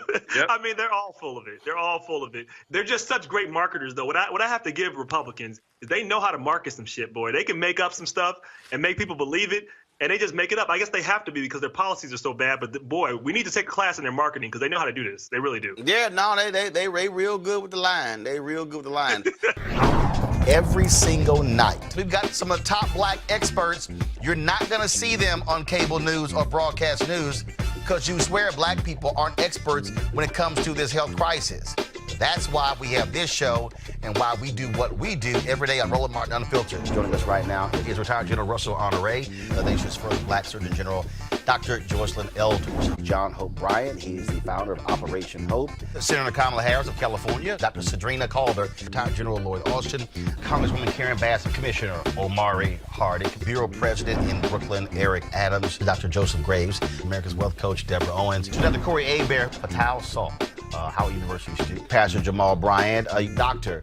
Christy McDowell, Benja Ajilore, senior economist at the Center for American Progress, Gilda Daniels, again, author of the book, The Crisis of Voter Suppression in America. 4 stars, General Kip Ward, Dr. Oliver Brooks is president of the National Medical Association, president of the American Medical Association, Dr. Patrice Harris, Joby Benjamin, Dr. Alexia Gaffney, infectious disease specialist, Dr. Georges Benjamin, executive director of the American Public Health Association, Malcolm Nance, family medicine physician, Dr. Jen Caudle, Dr. Tashaka Cunningham, a molecular biologist, Kat Stafford. She's a national race and ethnicity reporter for the Associated Press. Dr. Wayne A.I. Frederick, who is the president of Howard University, Congresswoman Yvette Clarke from the state of New York, William Spriggs, AFL-CIO economist, Andrea James, executive director of the National Council for Incarcerated and Formerly Incarcerated Women and Girls. All right, let's go to Capitol Hill. Congressman Gregory Meeks, Congresswoman Eddie Bernice Johnson of Texas, Congresswoman Barbara Lee, Minnesota Senator Amy Klobuchar, mental health clinician Jamie Singletary, Prince George's County State's Attorney Aisha Brayboy, as well as Dylan Hayrie, ACLU Justice Division strategist. Dr. Cindy Duke, she is a virologist. Principal Steve Perry of Capitol Prep. Health and wellness specialist Dr. Yolandra Hancock. Desmond Meade, president of the Florida Rights Restoration Coalition. Cliff Albright, who is the co-founder of Black Voters Matter. Michael Harriet with the Root. The Mina McWhorter, founder of Love by the Hand. Dr. Julianne Malvo, economist president, Emerita Bennett College. Coroner Michael Fowler is the mayor of Atlanta. Keisha Lance Bottoms, mental health therapist Suzette Clark. Justin Gibney, attorney and political strategist, and Bishop Vincent Matthews Jr. Dr. Suzette McKinney, CEO and executive director of the Illinois Medical District. Dr. Leon McDougall, president-elect of the National Medical Association. Jana Bailey, mayor of Moss Point, Mississippi, Mario King. We're going to keep driving this thing to make sure our people are fully aware, safe, protected from coronavirus. You getting the top medical experts, the top business experts, top political experts, top religious experts, because that's why we do what we do. Unapologetically and unfiltered. Ain't nobody else in the black media space doing what we do. Watch Roland Martin Unfiltered daily at 6 p.m. Eastern on YouTube, Facebook, or Periscope, or go to RolandMartinUnfiltered.com. Support the Roland Martin Unfiltered Daily Digital Show by going to RolandMartinUnfiltered.com. Our goal is to get 20,000 of our fans contributing $50 each for the whole year. You can make this possible. RolandMartinUnfiltered.com. You want to support Roland Martin Unfiltered? Be sure to join our Bring the Funk fan club. Every dollar that you give to us supports our daily digital show. There's only one daily digital show out here that keeps it black and keep it real as Roland Martin Unfiltered. Support the Roland Martin Unfiltered Daily Digital Show by going to RolandMartinUnfiltered.com. Our goal is to get 20,000 of our fans contributing $50 each for the whole year. You can make this possible. RolandMartinUnfiltered.com. We told you that the folks at CBS, they have put on administrative leave 2 of their executives who were accused of using racist, sexist, and homophobic comments. One of the issues they've also had to deal with is employees saying that they were being unfairly paid for their work as well. This has been an issue, and a lawsuit was actually filed on this very point.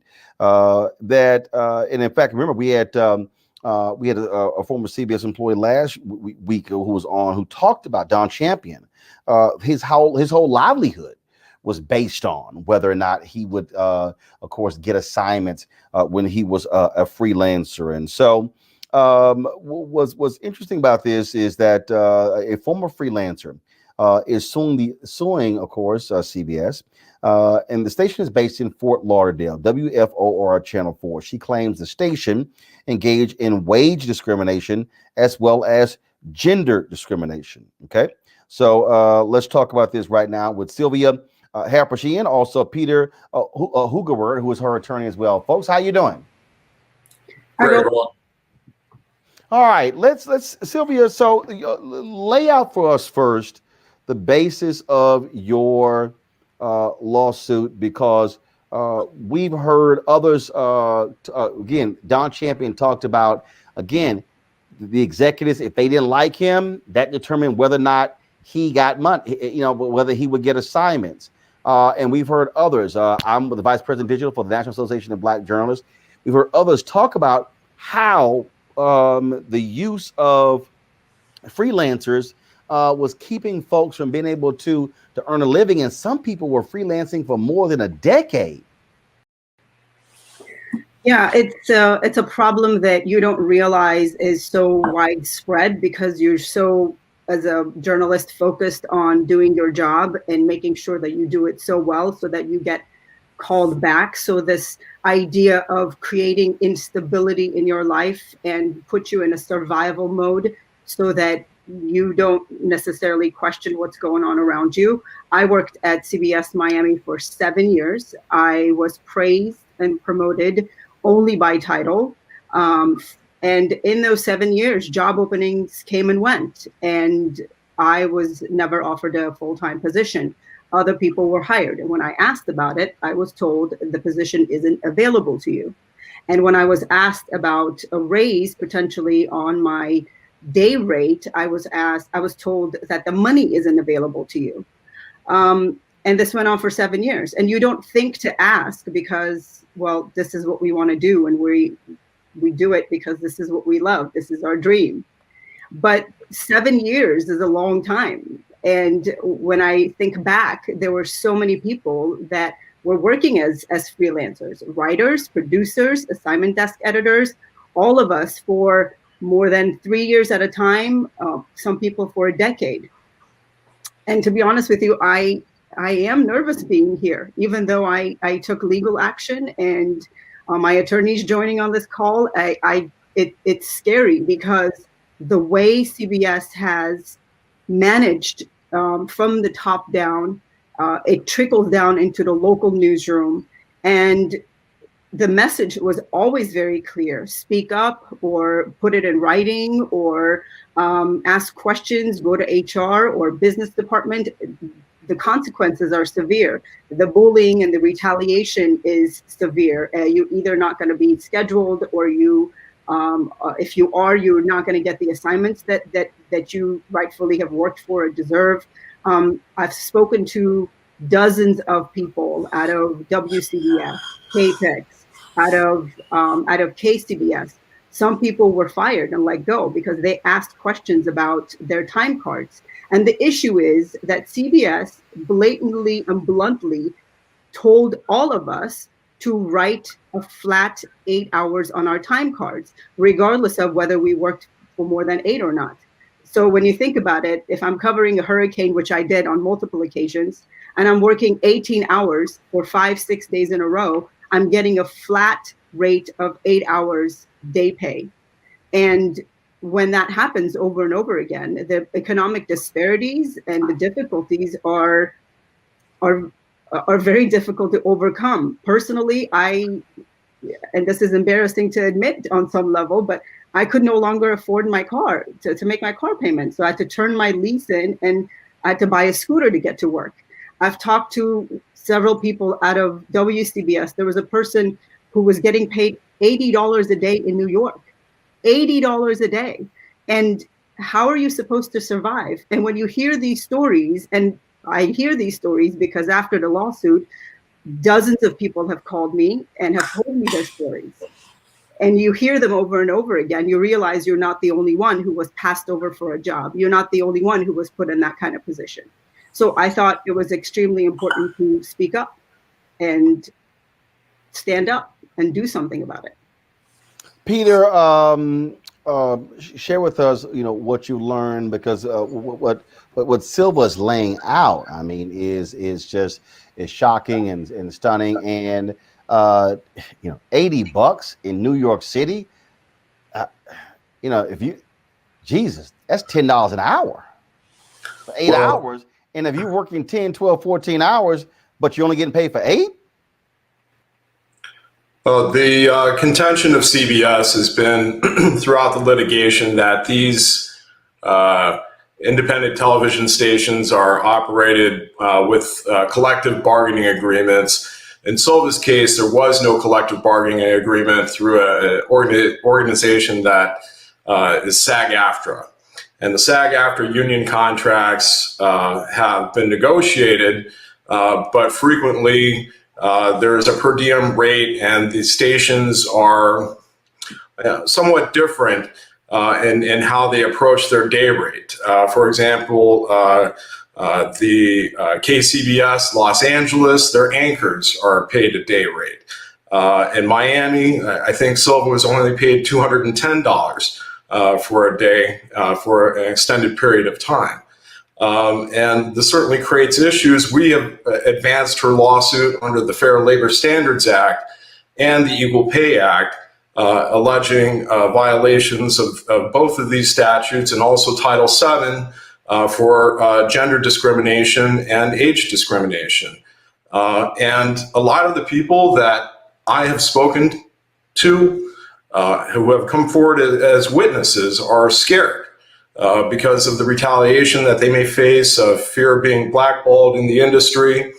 And so presently we have a motion pending before the court to see if we can allow, if these people would be allowed to proceed anonymously, which is a novel concept. But when you're dealing with such a big entity, the repercussions of speaking up are palpable.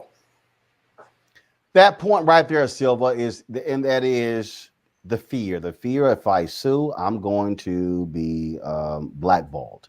How has this impacted your career and ability to work? I mean, the consequences are severe. There's a cost to this. And I mean, I haven't worked in this industry since 2018. And to be honest with you, since 2018? 2018, yeah. Anywhere. Anywhere. And the reality is, even when I was working at CBS, I applied for other jobs.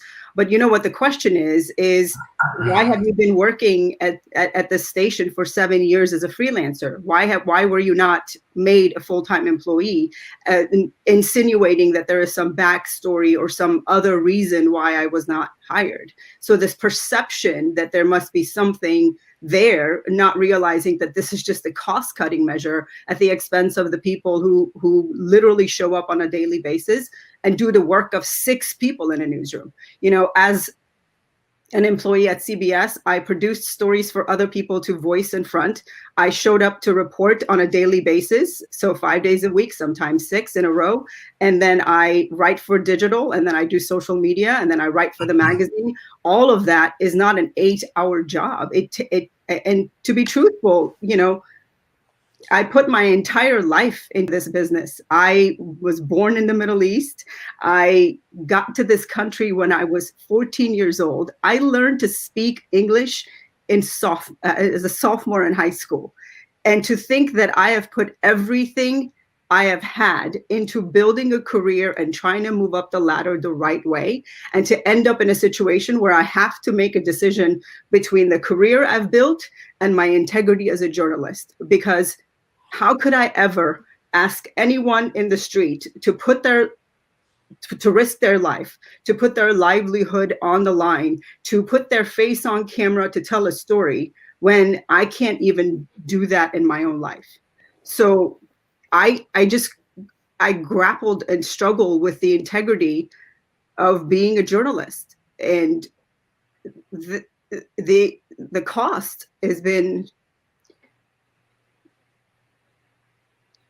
sorry.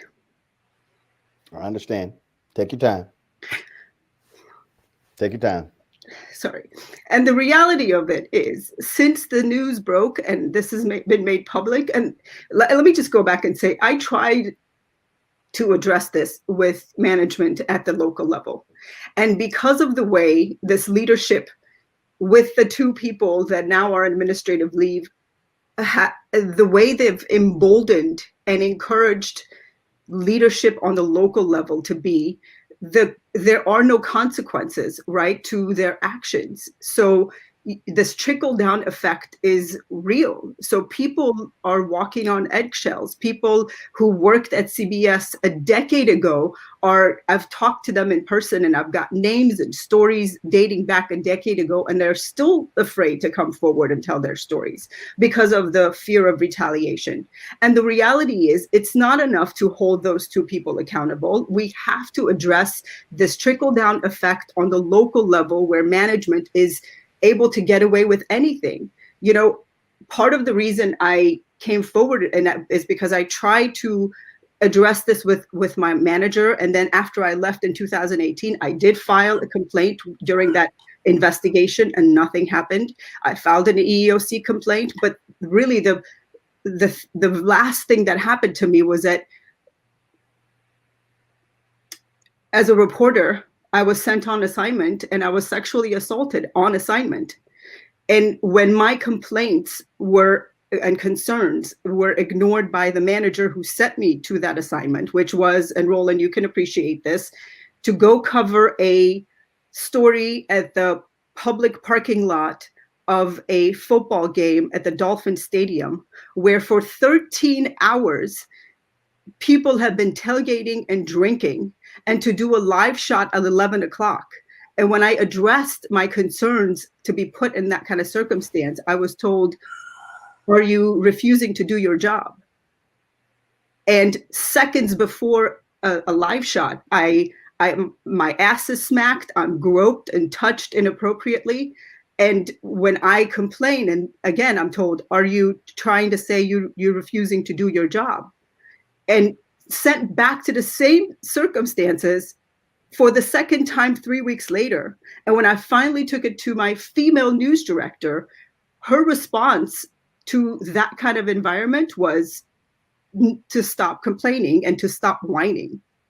When you have a culture, a toxic environment and toxic culture that allows for that kind of behavior and that kind of management to deal with issues on that level, then it makes you kind of wonder, what am I doing here for $210 a day without a car and working 18 hours? And to think that there are hundreds of people who've gone through this organization and have experienced exactly, well, not exactly the same thing I did, but very close. And I can't even pretend to understand what my Black and brown journalist brothers and sisters go through. You heard Don Champion's story. And when you look at the Excel spreadsheet Peter and I have, where we continue to talk to people from CBS, from all of the different stations across the country, and they repeat exactly the same stories and the same MO, the being bullied, retaliated against, if they spoke of. People have lost their jobs, people have lost their livelihoods, and 95% of those people are women above the age of 40. There are people of color, and there are people of members of the LGBTQT community. And you can't turn your face from that kind of circumstance. And if it's one person, then you have a disgruntled employee. But you have hundreds of people with the same story, you have a problem. You have a cultural problem. I'm hopeful that they have been put on administrative leave and that the powers that be are trying to change things, and this independent investigation has been launched. But I'm going to be honest with you, I've gotten calls from almost everyone on that list, and everyone is still afraid to speak to people who are leading this independent investigation. So the fear and the and impact on our careers, it runs deep, and it's important to know that our lives have changed. My life may never be the same again. For 20 years, I built a career that I was hopeful to just show up to work and to do my job. And that may never happen for me again. But how could I ever ask someone else to put their life on the line, to be a witness or to tell their story if I'm not willing to do the same for myself? Peter, final comment. Well, I mean, the law is in place to protect people like Silva. We've advanced her cause in the court, and only a jury can decide who's right and who's wrong on these things. But the arguments that I think that we're advancing are trying to change the dialogue and make the people who do the hard work in the field and produce the stories, report the stories, make it so that it's a fair workplace and environment. And when the people who are asking the reporters in the field to put only 8 hours on their timesheet, when that's not factually true, I think there's a lot of implications to the local station and to the network for their employees who are being asked to not report accurately, something that's a key component for their job. So, but we'll have to let the courts decide. Peter, we appreciate it. Silva, thank you so very much for sharing your story. Again, as one of the folks involved in NABJ, we're going to do our best to ensure that this external investigation is done properly and fairly, that people are also going to be heard out. And so, again, CBS has already announced who that's going to be. We are going to be talking with those lawyers very soon, hopefully in the next 48 hours, to make clear how we believe this investigation should be conducted, and we'll stay on top of that. So we certainly appreciate it. Thanks a lot. Thanks, Roland. Thank you very much. All right, folks, back to our Roland Martin Unfiltered video in just one moment. It's time to be smart. When we control our institutions, we win. This is the most important news show on television of any racial background. Y'all put $2, $3, $4, $5, $10, $15, $20, $30 on this and keep this going. What you've done, Roland, since this crisis came out in full bloom. Anybody watching this, tell your friends. Go back and look at the last 2 weeks, especially of Roland Martin Unfiltered. I mean, hell, go back and look at the last 2 days. You've had sitting United States senators today, Klobuchar and Harris. Whatever you have you can bring to Roland Martin Unfiltered to support it, please do, because this information may literally save your life. Watch Roland Martin Unfiltered daily at 6 p.m. Eastern on YouTube, Facebook, or Periscope, or go to RolandMartinUnfiltered.com. Support the Roland Martin Unfiltered Daily Digital Show by going to RolandMartinUnfiltered.com. Our goal is to get 20,000 of our fans contributing $50 each for the whole year. You can make this possible. RolandMartinUnfiltered.com. You want to support Roland Martin Unfiltered? Be sure to join our Bring the Funk fan club. Every dollar that you give to us supports our daily digital show. There's only one daily digital show out here that keeps it black and keep it real as Roland Martin Unfiltered. Support the Roland Martin Unfiltered Daily Digital Show by going to RolandMartinUnfiltered.com. Our goal is to get 20,000 of our fans contributing $50 each for the whole year. You can make this possible. RolandMartinUnfiltered.com. This shocking and unbelievable story out of Rochester, New York, where a young black girl, 9 years old, pepper sprayed by police officers. Shocking video that has people scratching their heads. What in the world is going on? Watch this.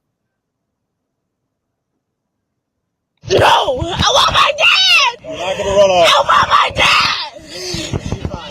Stop. I want my dad. I'm not getting in no car. I want my dad. I want my dad. No.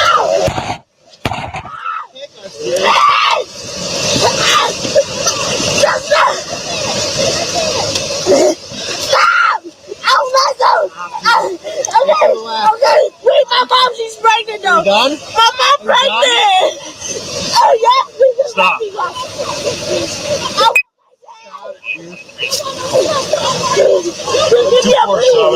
I want my dad. Lost for SR. Mom's still trying Wait, to fight. please. You gonna help my Keep mom? driving She's by. pregnant. You gonna help my mom? Matters in She's custody. pregnant. Please. Let's go. Please. Get up. I want my dad. Get up. I want my dad. I want my dad. I got a car out here. Look at these. I want my dad. I got one car out here.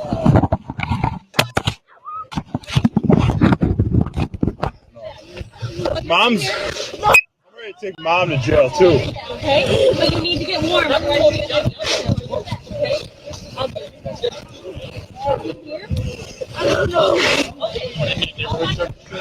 Yeah. No. Her. He has a freezing. Get in the car. I'm done telling you. Get in the car. Get in the car. Too hard. 247. So we're going to play for you the video of the police union defending that. We'll get that ready. Let me go to my panel right now. Dr. Avis Jones, DeWeaver, leadership strategist, Mustafa Santiago Ali, former environmental justice, formerly with the EPA, Dr. Julian Malvo, president Merida Bennett College. Avis, 9-year-old girl, cops gets called. They get called. Here's a 9-year-old girl, pepper sprayed. Okay, and the cops like, just pepper spray her. You don't know when a 9-year-old child is throwing a temper tantrum, what you do is you just sit there and say, let me know when you calm the hell down. You don't pepper spray a 9-year-old girl. Well, you do when you don't see that 9-year-old girl as a human being. You do when you don't see her as a child. I don't even understand why you needed. Couldn't even finish counting the number of police cars that were there. It had to have been at least 6-7 police cars there for one 9-year-old girl. This is what we mean when we talk about the dehumanization of Black bodies. That's exactly what it is. And once again, you contrast that with what we just saw a couple of weeks ago. People literally storming the Capitol, beating police officers with sticks, with hockey sticks, with fire hoses, with crutches, with everything, killing one, maiming others, and then they're getting escorted out of the space completely untouched. And now you have this, and if you're going to bring in police unions into the discussion, where are the police unions on that? I haven't heard one police union say one peep. So this is just what happens when you have a system that continuously and habitually dehumanizes and criminalizes Black bodies. I don't care how young you are. I don't care what gender you are perceived and treated as if you are a mortal threat by people who unfortunately have the power to utilize violence against you in any way they want to. And in the vast majority of situations, absolutely nothing happens to them as a result. You know, it's not just the dehumanization, it's also the defeminization. Would they have done that to a white girl? Hell to the no. So Black women are systematically treated as we are less than other women. We are treated as if we don't matter. To pepper spray, the whole thing, I mean, my stomach was just nodding up. To pepper spray, to brutalize a child, that's what she was, a child, is to basically say, Dred Scott, Black people have no rights that whites are bound to respect. That was the Dred Scott decision. And here we are again, years later, looking at this and looking at this child. And I have to just emphasize that this child, because young Black women are not allowed a childhood. And that's a really big part of the challenge.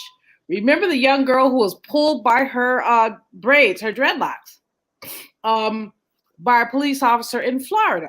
But we've seen again and again and again, young Black girls being treated like they're grown women. And even as grown women, they should not have had to deal with this. This is chilling. And I hope there are consequences, but we know that all too often they're not consequences.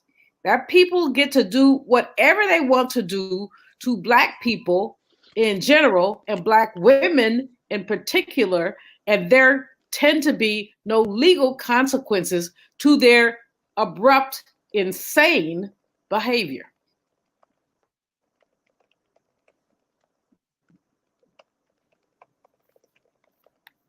What happened here? I can't tell you anything about him. He came to the scene shortly thereafter. They were trying to get her into the car and made a decision. He made a decision there that he thought was the best action to take. It resulted in her no injury to her. Had they had to go and push further and use more force, there's a good chance she could have been hurt worse. It's very, very difficult to get somebody into the back of a police car like that. And she's 9 years old. Imagine what happens when we have a full-grown individual that we're dealing with. You talk about the psychological impact on the officers, but what about the psychological impact on the 9-year-old girl who had to deal with this traumatic situation? How about the traumatic situations that she's been dealing with? Did you listen to the words that her mother was saying to her? That's what's sad. That's what's disturbing. That's what officers go home and say, how does that girl have a chance in life? What's that officer supposed to do? What can they do? You know what? Understand how we respond to situations. Let me go from a man with a gun call, to a traffic accident, to a family disturbance, to another incident. After this, those officers probably had to go on to several other calls that night. This doesn't happen in a vacuum. Some of those officers probably didn't get a chance to even discuss it until when? And Mustafa, here's the issue here, okay? Police were responding to a family disturbance call. The officers had to wrestle the young girl to the ground. This was the quote. Officer says, "You're acting like a child." What does the 9-year-old say? Quote, "I am a child." Now, again, according to the police chief, the girl tried to run away. The officers then handcuffed her and attempted to take her to a hospital in a patrol car. This is the point that I keep raising, Mustafa. You cannot say, this is why when people talk about defund the police, when they talk about how you shift services, you should not be sending cops to a call that clearly there's a mental issue here. The young girl threatened to kill herself. You don't send cops. This is why you must have mental health professionals working in police departments, or you have a system set up where you send mental health providers and not cops. Cops are going to do what cops do. Pull out guns, shoot people, tase them, pepper spray them. That's what happened here. And so of all the people, you're so wrong about defund the police. This is what people are saying. You cannot have a law enforcement response to all problems in America. No, I agree. This is infuriating. You know, we continue to see this time and time and time again. And then especially when we see children are being placed in these situations, the little girl was scared, you know, so she had to actually go through trauma. She's seen police officers, whether on TV or in her own personal life, who have, you know, done all kinds of egregious things inside of our community. So that is how she's been socialized to the interactions that happen with police. And when you don't, you know, they're supposed to be trained in de-escalation, whether it's with adults or children. And of course, a part of that de-escalation is making sure that you also have individuals who have expertise in dealing with children who are brought into the scene. And when you don't do that, you get these types of situations. And I'll just add the other thing. I know the asthma rates in Rochester.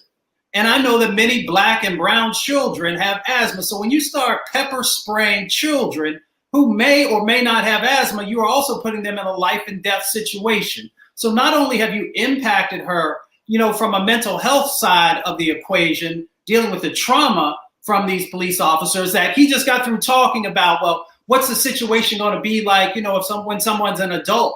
Well, you've already put in place how that person is going to be fearful of you, how that person is not going to trust you. And then you also put their lives in danger because you don't know if that child has some type of a breathing difficulty. And you're also in a COVID-19 moment where I did not see people wearing masks. So you may have also exposed her to the virus. So there are a number of different dynamics that need to be addressed, but it goes back to the restructuring of our police system in this country, which no one wants to have a serious conversation about that. And they just want to automatically shut it down and be like, well, that's folks of color who, are just, calling out these issues in a way that's not truthful. You see right here in color how serious these issues actually are and why change has to happen.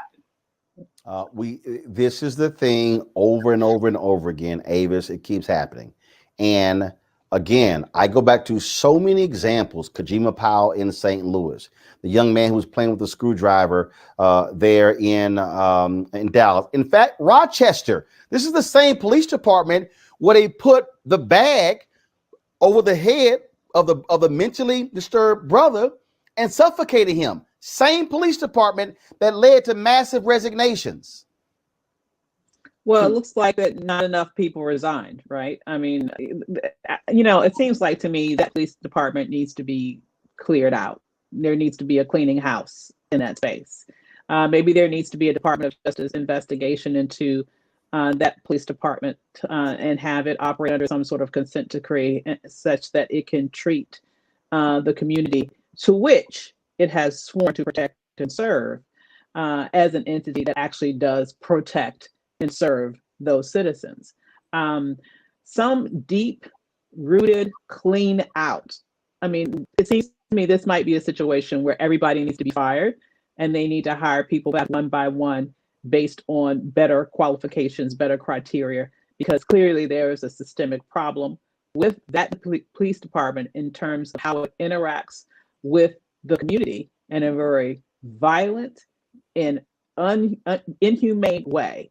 There's no fixing that. That seems to be when you see the excuses that we just heard, there's justification for that behavior, meaning that they will do it again. They don't see anything wrong with it. And so because of that, they need to go, and they all need to go. Julian, the thing here, and this is what we see this all the time, calling the cops if you're Black could end in death. Roland, it's a dilemma for many Black people because often there is intervention that's needed. But when the intervention requires the Rochester Police Department, the DC Police Department, whoever else police department, they come with their biases. So people should not be calling the police when a family member has a mental health crisis. There has to be someplace else for them to call. Because what we surely know about the police is that they come in with biases. This little girl, a 9-year-old girl, was pepper sprayed, was handcuffed, was treated roughly because she was having a meltdown. That should never have happened. But the question then becomes, what are the resources in the community when a little girl has a meltdown? What are the resources? I mean, they shot a naked man in Atlanta. Naked, butt naked man. Obviously, he wasn't in his right mind running around butt naked. But he was shot because the police feared him. He didn't have anything on him, no gun, no knife. He just was butt naked. Now, maybe there's something else they feared. We're not going to go there. But the point is that these people come with their biases, and we need to get rid of these people and their biases.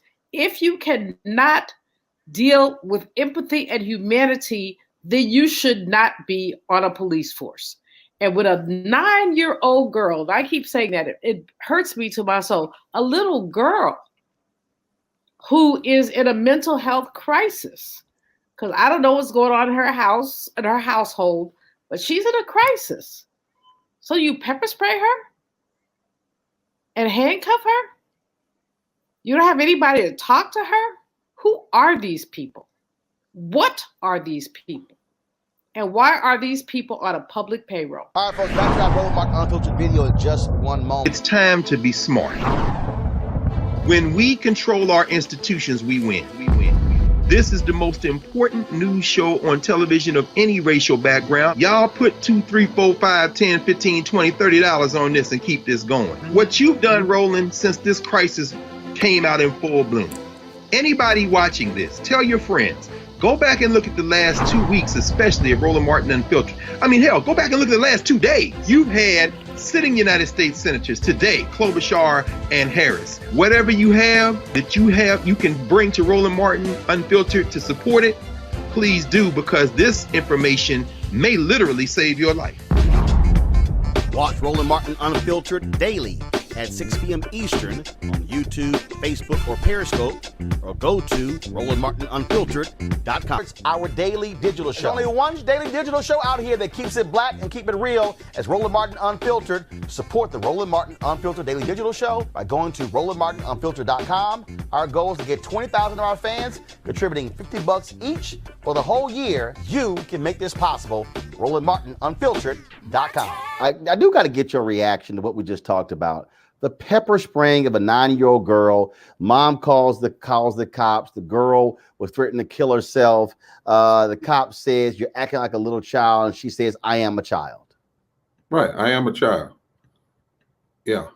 And Roland, can you hear me? Yep, we got you. Go ahead. Yeah. One of the things I'm thinking about.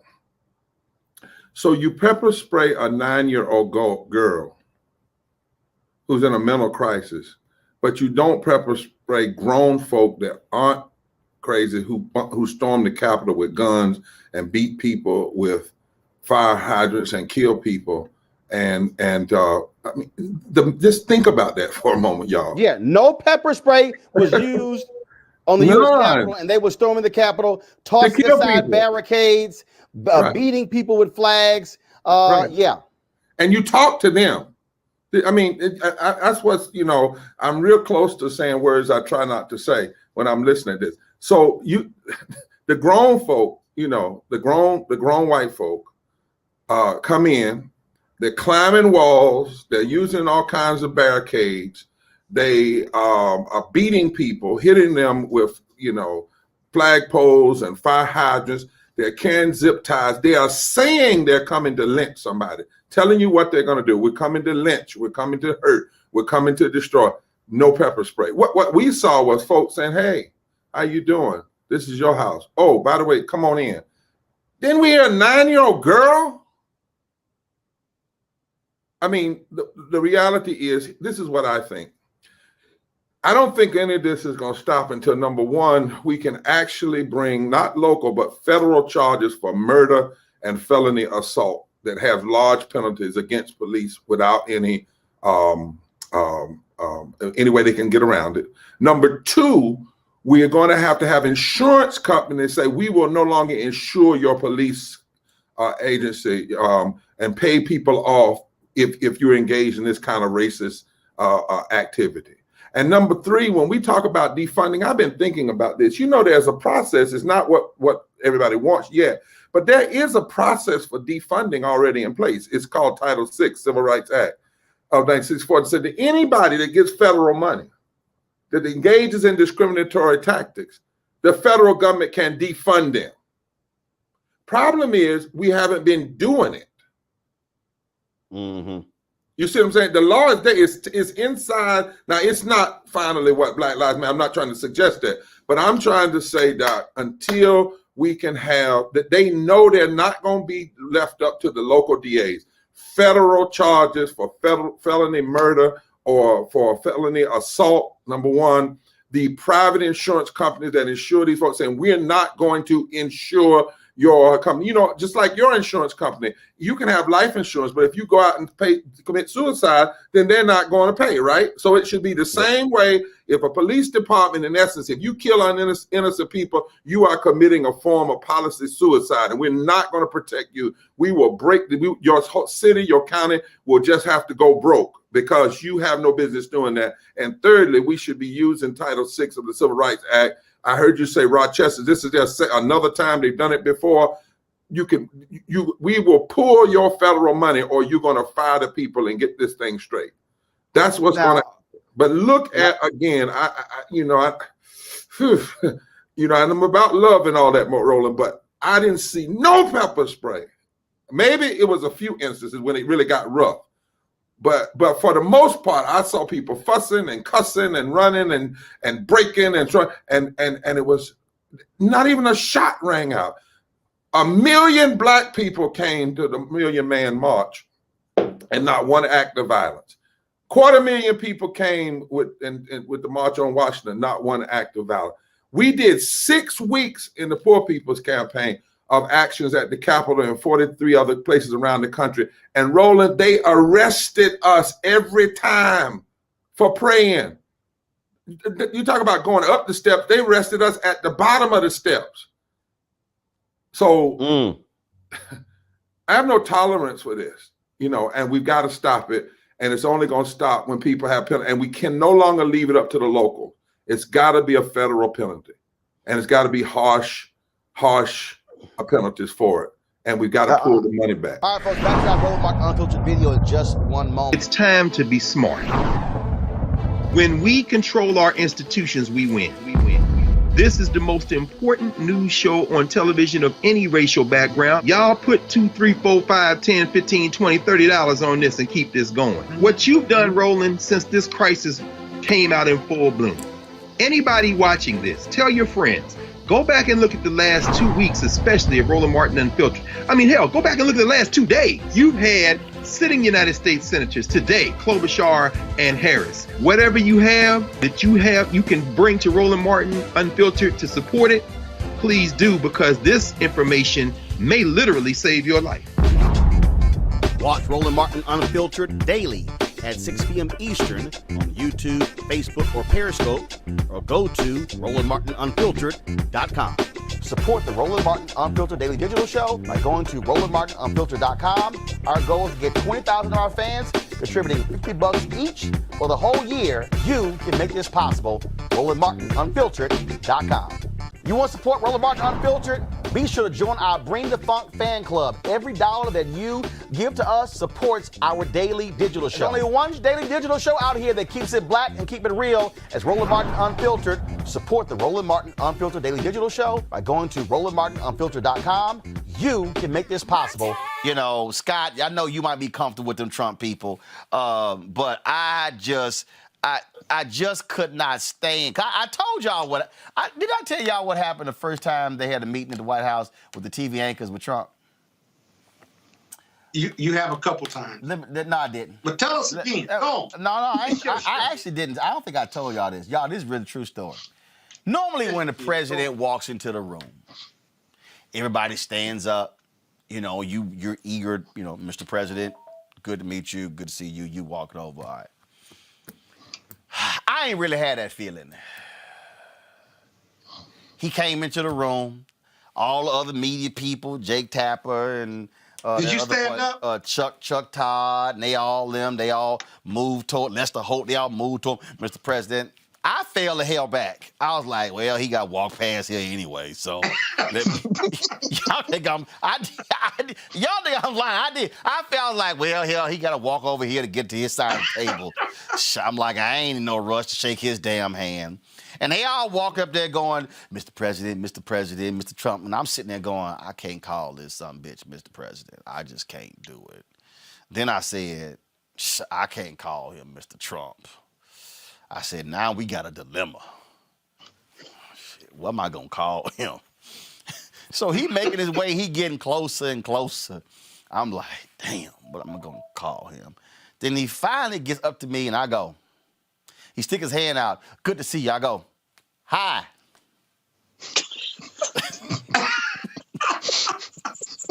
You just said hi? Monique, I did. I went, hi.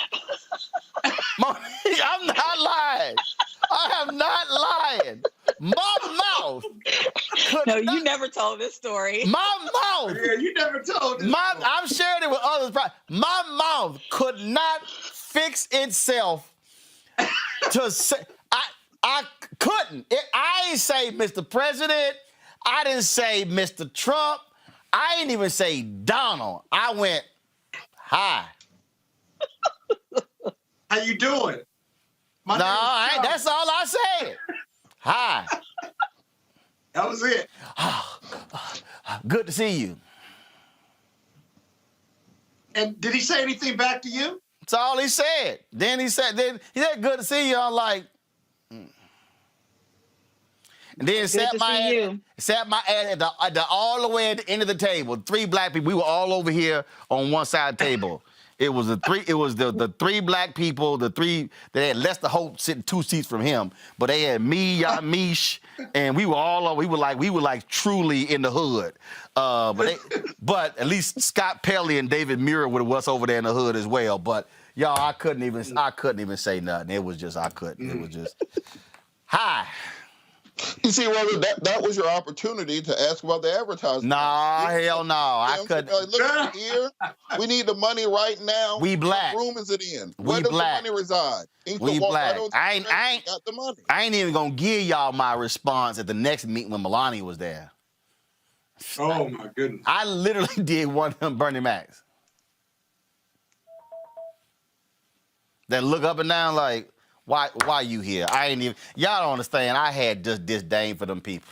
Okay, all right, y'all. All right, folks, back to our Roland Martin Unfiltered video in just one moment. It's time to be smart. When we control our institutions, we win. This is the most important news show on television of any racial background. Y'all put $2, $3, $4, $5, $10, $15, $20, $30 on this and keep this going. What you've done, Roland, since this crisis came out in full bloom. Anybody watching this, tell your friends, go back and look at the last 2 weeks, especially of Roland Martin Unfiltered. I mean, hell, go back and look at the last 2 days. You've had sitting United States senators today, Klobuchar and Harris. Whatever you have that you can bring to Roland Martin Unfiltered to support it, please do, because this information may literally save your life.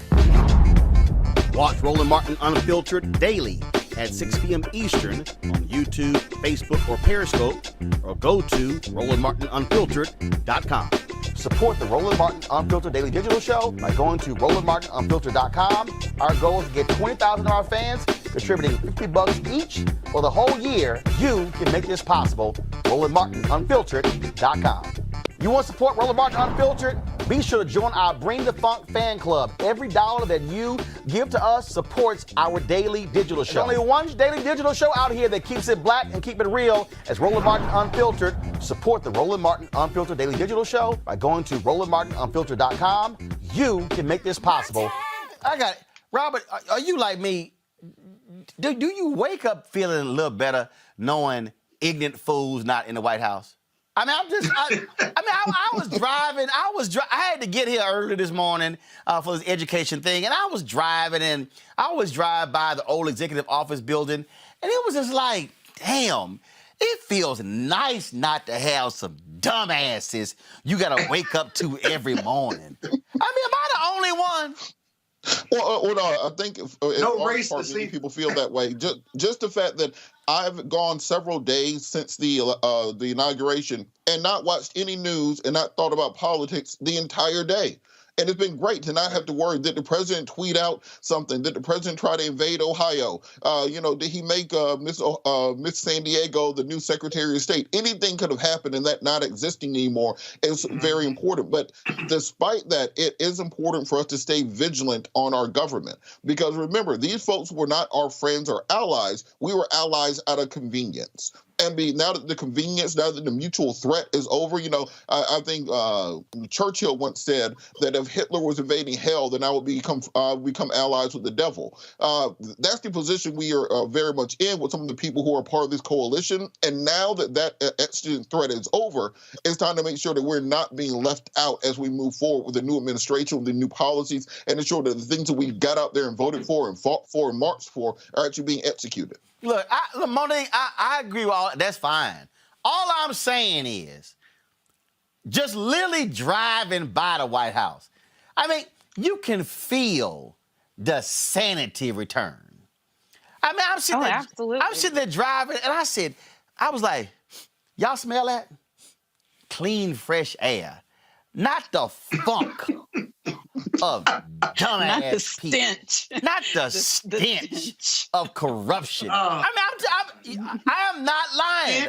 I'm just driving in the car like, you don't understand, man. Driving down East Street and going up, the closer I got to the White House, Monique, it was the equivalent of when you are near an evil-ass person. And when they moving closer, you just like, the Bible talks about, see, don't even get me started when you're around evil people. You just like, your face just like, damn, here they ass come. Here they come. That's literally what it feels like. Those folks were evil. All of them. Everybody who worked there. Him on down. It rotted from the head down.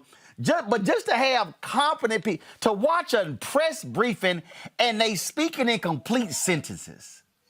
You like, man, I forgot what that was like. Last night, to watch a procession, to pay respects to a cop who gets killed. You didn't have no ignorant statement, no big old show. Y'all notice everybody ran it except Fox News. I thought they loved cops.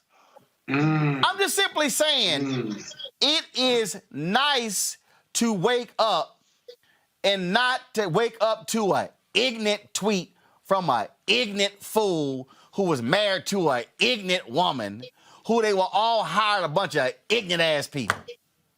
Yes, and you're like deep in your Chris Rock right now. You're right. Y'all don't understand. I was just like, it's all turned up. I was like, damn, man, it feels nice. It does. The fact that they're even having the press conferences and then there's competent delivery from it, and then they invite the experts to just come in and talk. Nobody hovers over them like helicopter mode to jump in and stop them. They have these COVID briefings, and it's all sane and straight talk and good information, and we're not traumatized daily by these tweets and not knowing when the next one is going to come. Now, we all have some PTSD. We probably need to get checked out because it was a rough 4 years and we have had so many losses. And I'm in agreement with Robert. We shouldn't be at ease in Zion, but we definitely can breathe better knowing that there is competence at the head than we could before. So I'm thankful. This is the equivalent to me of, this is the equivalent when somebody invites you to their house and they know how to cook. You look forward to the dinner. But there ain't nothing worse when you get invited by somebody who can't cook. And now you got to sit here and just lie and say your ass just ate. Or when they force you to eat, you like, okay, just give me a taste. Because they can't cook. I'm just saying, it's just, I ain't know about y'all, but... All right, folks, back to that Roland Martin Unfiltered video in just one moment. It's time to be smart. When we control our institutions, we win. This is the most important news show on television of any racial background. Y'all put $2, $3, $4, $5, $10, $15, $20, $30 on this and keep this going. What you've done, Roland, since this crisis came out in full bloom. Anybody watching this, tell your friends. Go back and look at the last 2 weeks, especially of Roland Martin Unfiltered. I mean, hell, go back and look at the last 2 days. You've had sitting United States senators today, Klobuchar and Harris. Whatever you have, you can bring to Roland Martin Unfiltered to support it. please do, because this information may literally save your life. Watch Roland Martin Unfiltered daily at 6 p.m. Eastern on YouTube, Facebook, or Periscope, or go to RolandMartinUnfiltered.com.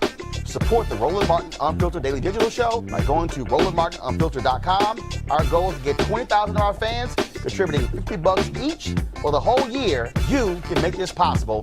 RolandMartinUnfiltered.com.